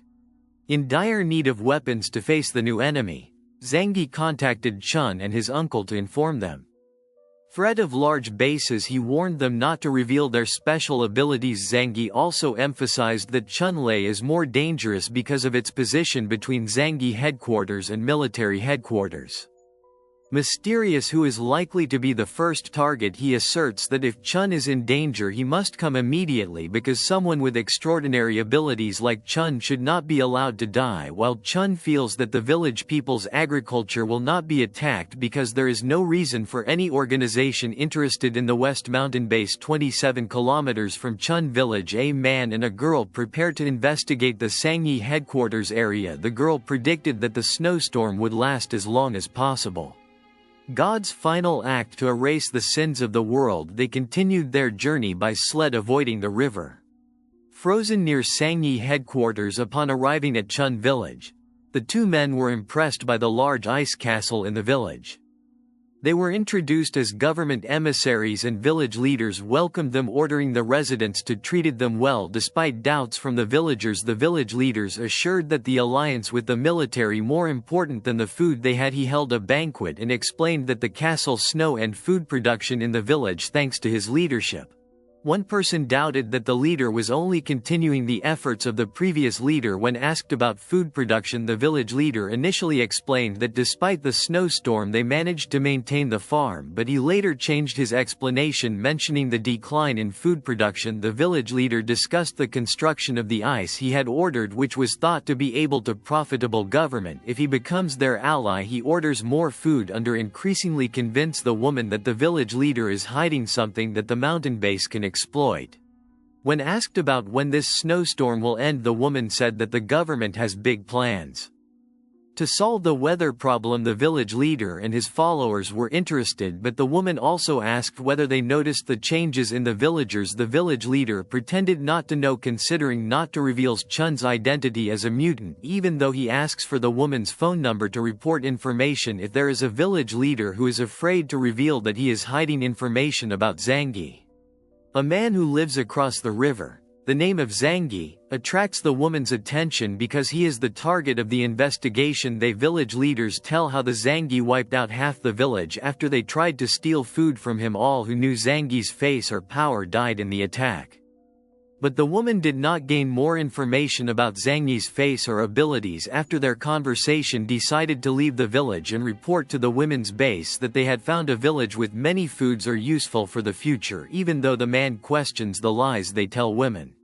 It is not a worry because the goal is to get special treatment and information. That it took the two of them to arrive at the Fanqie residence in a closed area across the river from the big house, well stocked and well heated, made them believe that Fanqie was an extraordinary woman. Suspecting involvement in the theft of supplies they heard, they set out to investigate. The man with the ability jumping far took the woman into the enemy's property. The house was luxurious and well maintained, but the woman managed to enter undetected. While walking through the house, the atmosphere felt unnatural and much more comfortable than their life at the base felt unsafe. The woman left a knife as a sign and decided to seeking help, suggests returning with additional troops. The woman realizes Fanqie is much better prepared. The house is very safe and comfortable, even better than the elite facilities of the gunning Fanqie base.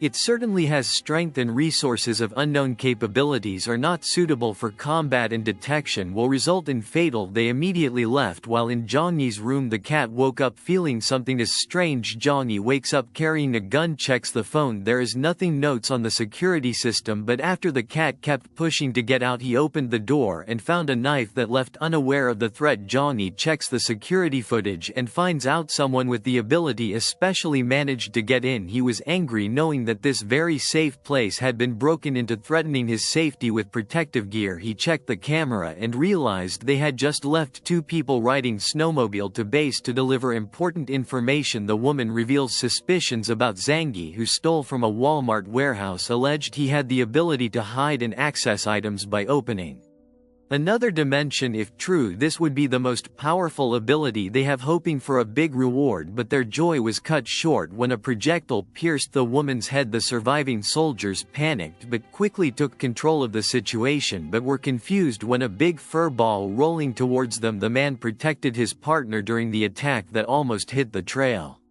Moner's demonstration of power failed. Army arm Utanit men head soldier at Parang Ichuaring in the snow. I agree with him, Dar. That's all with this Insi Ingatanyanuhan in storage. Music, from the equipment of the dead infiltrators. Shishin found out that they were members of the Shishin Headquarters organization located on Mount 27 kilometers. From there, the underground base was divided into 4 layers inhabited by military troops and people with special abilities, Zangi. Increasingly appreciate Shshin's abilities then came up with an important discovery. In the examination room, he explained that the woman's brain cells were different from those of normal humans, while the man's were having a mutation of artificial leg muscles. Knowing this fact, Zangi was curious about the power he absorbed from the Zangi, then went underground to test his new power of being able to speed up his arrow attacks, surpassing the speed of sound. Zangi was also happy that his strength was increasing. Meanwhile, at the military base, the agent who investigated the Zangi region contacted the army leader with a distress call asking for additional assistance but was refused and had to ask the secretary headquarters leader's permission, blocked the door saying the leader was busy with important matters. After meeting with young girls who praised him, the leader listened to the soldier's report. He agreed, sending additional low-ranking troops because they were deemed not important enough, the secretary then told. The troops will be sent on their way back. Teacher Lien was confused to see his students on the first floor and asked. 2 naughty girls claimed to have special abilities and tell their experiences with the teacher leader. Lien felt disappointed with her students who seemed aware that their situation was embarrassing. One of them explained that they had to immediately return to the dormitory on the second layer after serving the leader before leaving. Teacher Lien asked about the other students who were not visible, and they replied that many students were separated when the teacher Lien is not there and never came back. One of the students cried, believing that his friends might have died and everything they do is just to survive. This confession shocked Teacher Lien, making him suspicious. Will something hidden back to the 4th layer? Teacher Lien met a student who showed the location of the missing students is below there. He sees the scientist carrying a large bag which the student says contains the victim of the failed experiment. The student spoke out as his friends started disappearing, while his father ordered him not to ask anything. Teacher Lien then acted secretly. He paralyzed a scientist and disguised himself using his special clothes. The disguise allowed him to enter restricted areas where he witnessing human bodies being used in energy experiments and discarded like trash. Their bodies are destroyed into white pasta. Scientists talk about the taste for the next food in the 4th layer called the pasta as delicious and nutritious yogurt. They eat without feeling guilty because they don't know the basic ingredients. Teacher Lien felt nauseous after knowing that the food he consumed was made from humans, namely the students in that situation. Changed his view of this place, which he considered to be a hell full of injustice, especially for the weak. Floor Kaya decides to find a way to save his students and get out, but is confused about where to go because outside their base they could die from the cold and starvation. On the other side, the troops sent as assistants arrived in front of Zangi's house. One of the troops was trapped in a trap and his body was cut into pieces in the snow. The angry captain was sure that the culprit was the person in the base. Explosions and gunfire alerted Zhangyi that the attack had begun and he immediately activated the new force field shield created by Karen. Looked at the results with satisfaction, realizing that a new enemy had been defeated. The soldiers came to find and deactivate the traps hidden in the snow, a tactic also used by Chun. Zangi village activates remote explosives and more soldiers fall down. Captain, who angry at being told they didn't know what they were getting into, many victims fell as a result of their trap, proposed to ask for more help, but the captain refused and chose to continue forward despite the risks involved. Worried there is a gap in the defense system, but Zangi believes in Karen's work and Shinsen is sure there is none security gap. When asked why Zangi didn't attack them, Zangi replied he wanted to test their abilities. The soldiers finally realized that this shelter was built to protect the captain's plan. Using explosives to open a path to the house, a soldier managed to infiltrate and place the explosives while Zangi watched quietly, then said it was time for them to learn. Facing the enemy, the man fled from the house before the explosives were activated. The explosion occurred only producing a small hole that melted the surrounding snow. Investigations showed that the The shelter was completely unscathed. They concluded that the only alternative was to dig tunnel because the top could not be destroyed. They finally gave up on capturing Zangie alive, and orders were given to the snipers to eliminate the Zangie targets, who were continuously observing from the window was unaffected when the bullet missed and the very strong window glass remained intact. Zangie felt disappointed with the mutant abilities of the West Mountain military headquarters, and this reaction was realized by the soldiers of Captain, accepting that this mission was impossible, ordered his troops to retreat. When Zangie saw them retreating, he started shooting at them. The soldiers shot back because Zangie now looked exposed, but it turned out this was part of Johnny's strategy, is to absorb the bullets into his alternate dimension and reflect them back towards them, killing many soldiers quickly. The captain finally decided to stop the attack, and ordering everyone to retreat, he called Zangie a mutant demon with powers that were too mysterious. As they were running away, one of the soldiers was shot in the leg and could not continue his escape. Hide behind a pile of snow and use smoke grenades to block Zangie's view, but Zangie, who had previously absorbed the snow from the avalanche, threw it towards those hiding in the smoke, finishing off almost the entire squad. A few hours later, the leader the underground base received reports from the troops that almost all of the previous leaders were killed. Underestimating Zangie now realizes the importance of the information. His secretary reveals that Johnny's place highly protected, built 10 years ago. The leader concluded that Johnny, who was formerly the warehouse supervisor, now living on a base with more resources and luxuries than a military base. Their leaders believe all of Walmart's resources is in Johnny's hands, giving unlimited access to food. Johnny's ability to store items makes him the main goal of the leader is to decide to mobilize all military forces to seize resources. It was some time later that the troops arrived at Chun village.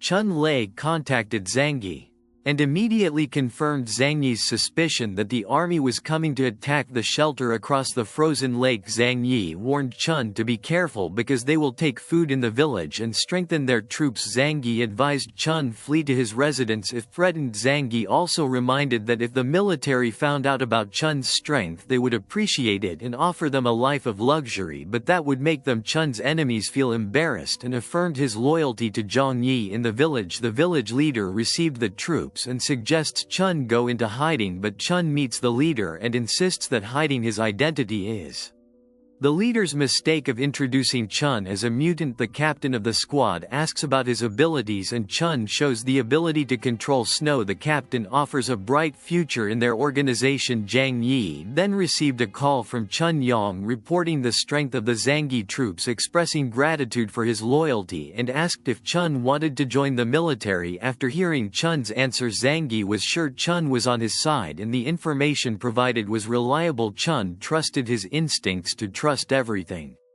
Zangie told Zangie that after learning of the enemy Foss's plans, he held a meeting with the girls at his house, informed them of the impending attack, and suggest taking shelter underground where it is safest from their headquarters. Even though the enemy is stronger, Zangie is sure they will not be able to penetrate the defense. Zhang Yi then checked the security system with Shinsen, which confirmed that all enemy hacking attempts had been thwarted. Zangie feels grateful to have Shinsen by his side. Next, Zangie visited at his workplace, asking about the possibility of an enemy attack. Karen explained that the materials explosives, especially CFOR, are an obvious way to destroy a base, but without sufficient supplies such an attack would be difficult to carry out. Karen also reported that explosives and bulletproof vests modified to imitate the uniforms of high-ranking soldiers. The enemy has been prepared accordingly. Zhang Yi's request. Karen was curious about the equipment Zangie requested, but Zangie assured her that everything it will be clear later. At the village base, Chun meets mutant soldiers who will help him attack Zhang Yi's base. The main force arrives, including new mutants and Professor Lien, who recognizes Chun as the savior of Shsin and thieves. Lien's sword, who did not agree with this group, remained silent. The soldiers asked about Chun's strength.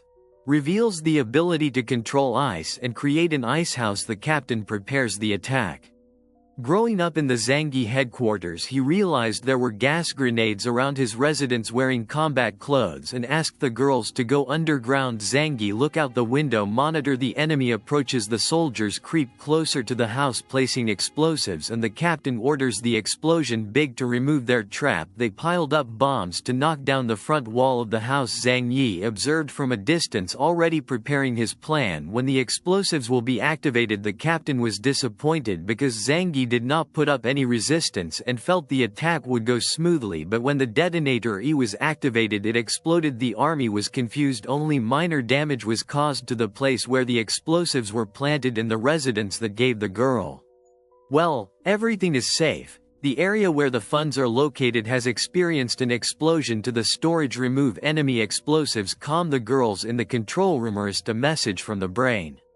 Chun's army tells the troops to return to headquarters to prepare for the next attack. Zangi reminds Chun to be alert in the village. A soldier reported the need for food for 65.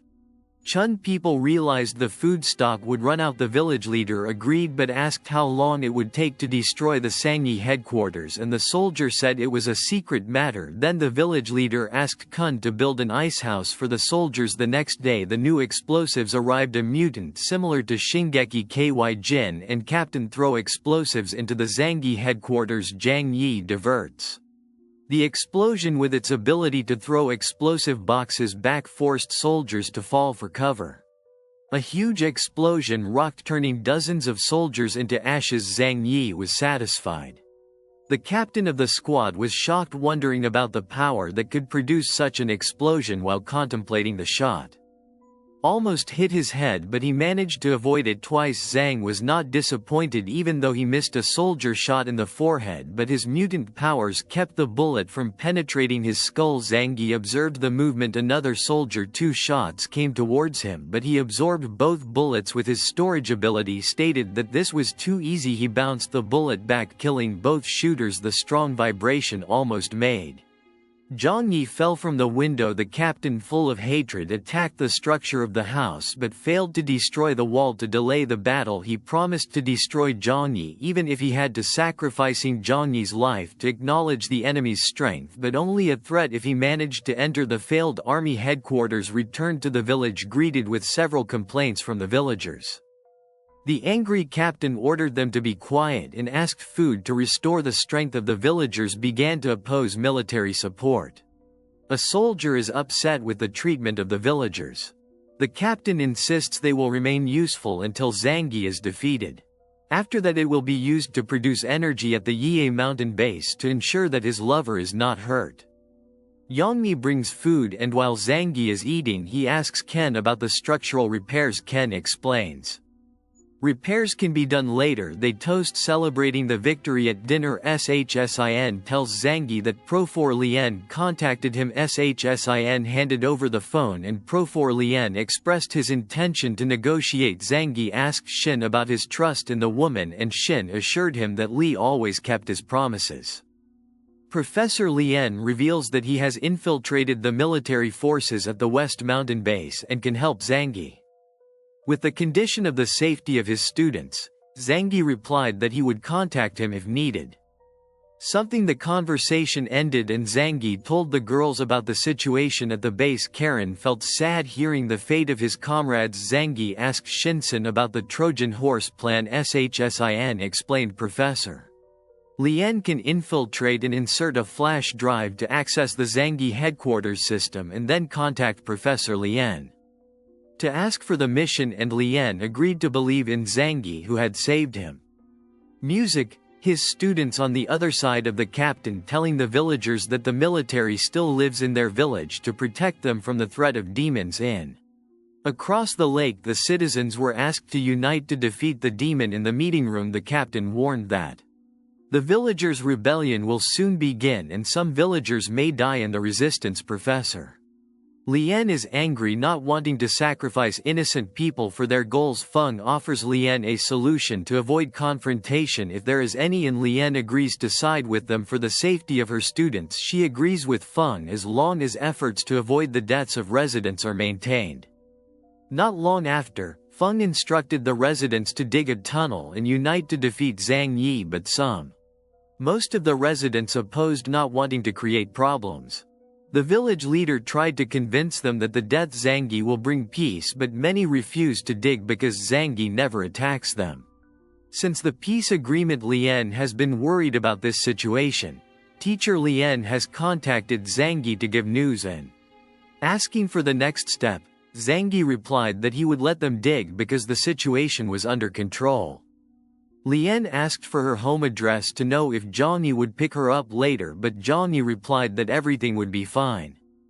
Happened in time. The next day the attack on the Zangi bunker started from various directions while Zangi watched without worry. Yongmi is curious how can Zangi stay calm. Shinsen explains that they have equipment to detect underground objects, so letting the enemy dig is a strategy of many.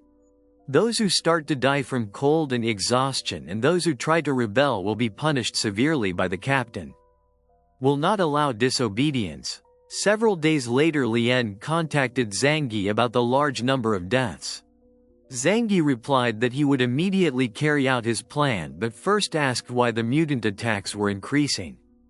Lien explains that only the leader attacks while the others guard the village from rebellion.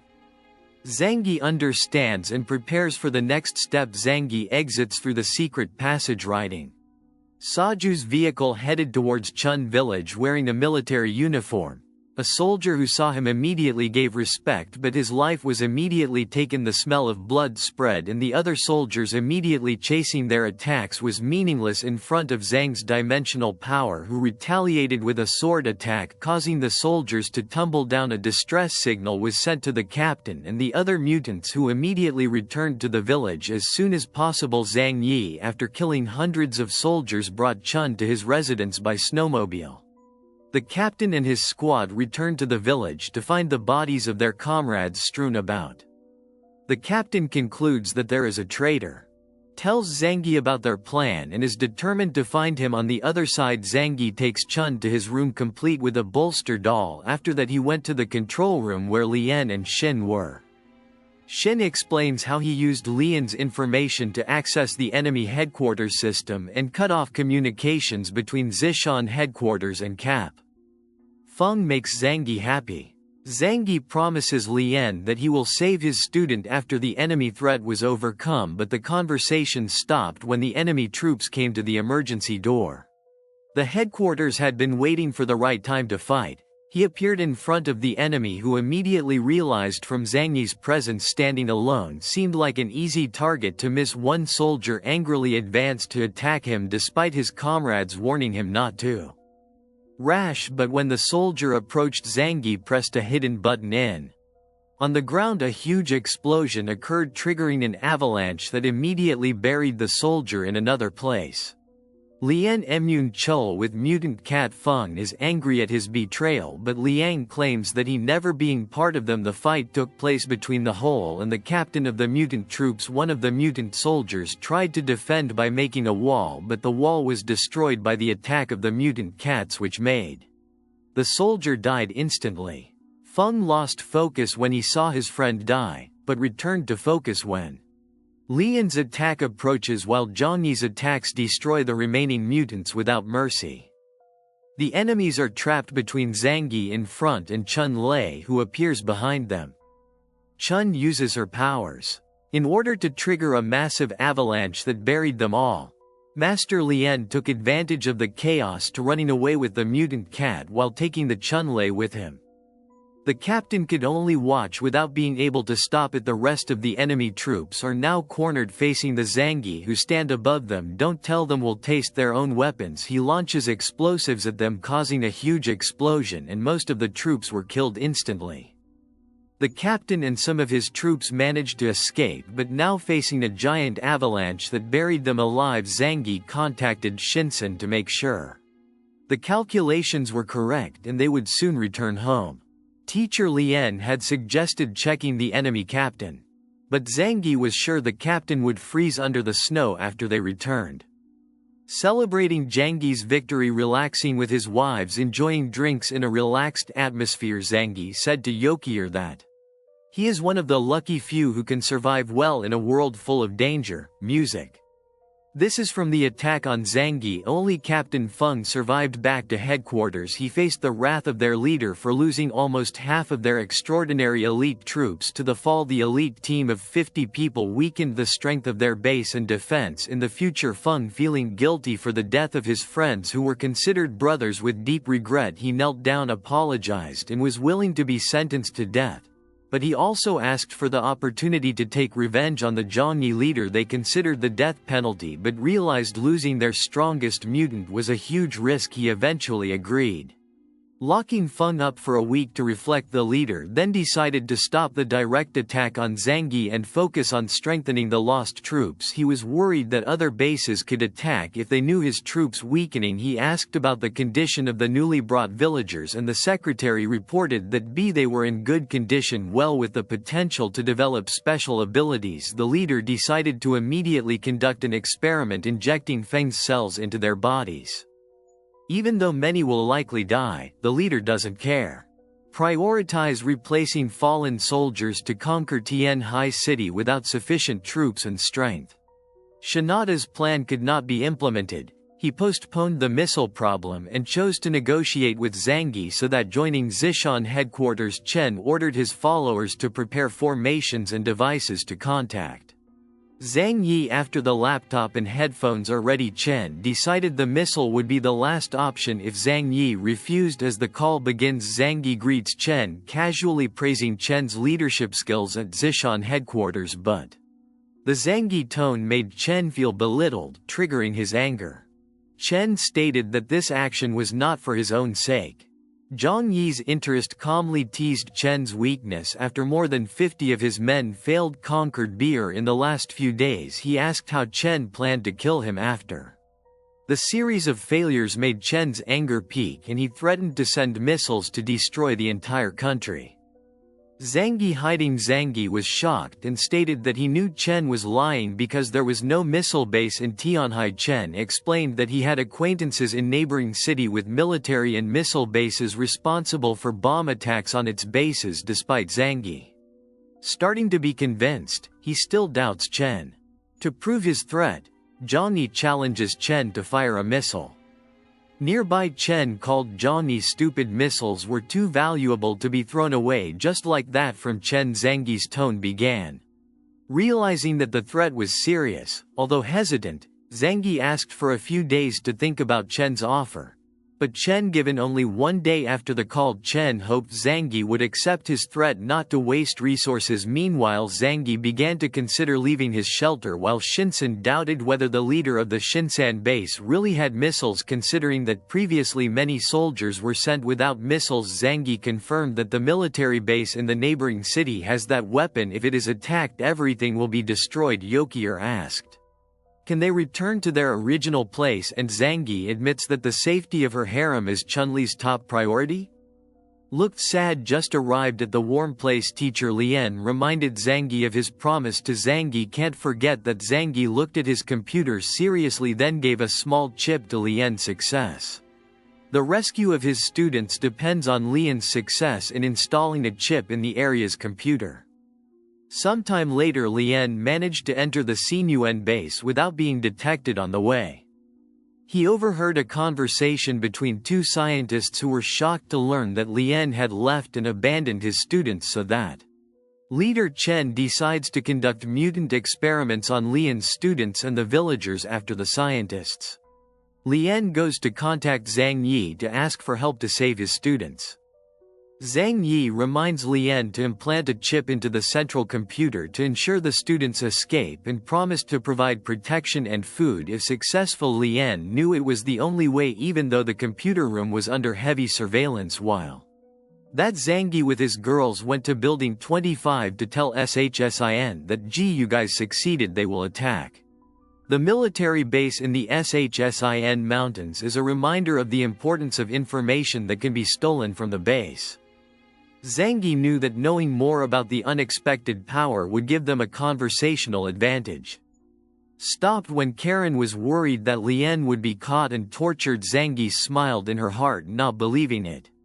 Good luck to good people, even though he comforted Karen with those words after a few when they arrived at the Yuan Luo area where Uncle Yu was waiting with his new wife who was willing to help them.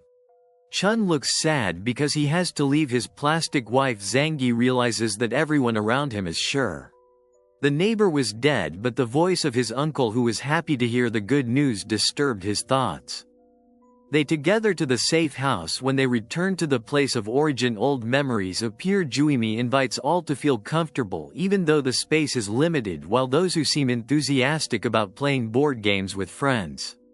Zangi talks to his uncle about the conditions around him, asking if anyone is still alive or if anyone has tried attack to steal the PAM resources, explaining that the first people came to ask for food but became aggressive after being rejected. Some still survive in building number 18. Zangi surprised and asked further, but uncle only knew that they were often seen out on the streets. Zangi was interested and intended to visit them, but also mentioned the rocket threat from the Shan Mountain base leader. He felt like he just wanted to live a simple life, but it felt hard to achieve. After that, Zangi expressed his disbelief about Rocket Shin, and uncle explained that Hover has many resources that attract many people's attention. Even himself was often attacked. Despite having fewer resources, Zangi decided to stay away from the main base, as temporarily waiting to be strong enough to face his new enemy. Pamanu tells Johnny about a strange group that has just appeared calling themselves the Snow Servants, despite initially looking down on them as religious fanatics. This group offers training to increase the power of the uncle, which is ultimately rejected. The group then tries to influence other people in Zhang Yi's environment who notice strange movements in the building. His uncle mentioned felt the need to investigate it himself when Uncle Yu offered to help Zangi, refusing to feel that people were weaker than him. Before leaving, Zangi told the girls that he would visiting old friends and they don't have to worry. Zangi enters building 18 without fear, shooting into the air to attracting Linian's attention. When Linjin saw it, he immediately felt scared and rushed towards his wife and child. Confused Sun Lin asked why they have to fight Zangi, while his wife suggested Lin Jian's resistance stay calm down, and explained that even if all the residents of the neighborhood join together, they will not be able to defeat Zangi. He told his wife to hide. Not long after, Linjin came down to meet Zangi. Zangi approached Linjin in surprise. Seeing the building's occupants still alive, Linjin explains that they survived thanks to the seeds that Zangi left behind. Zangi doesn't believe it. The seed could grow so fast and then activate its ability to sense other mutants. Lin Jian asked Sari offered to be killed if Johnny wanted to punish them, but when the building residents saw their leader in danger, they scream and swear to protect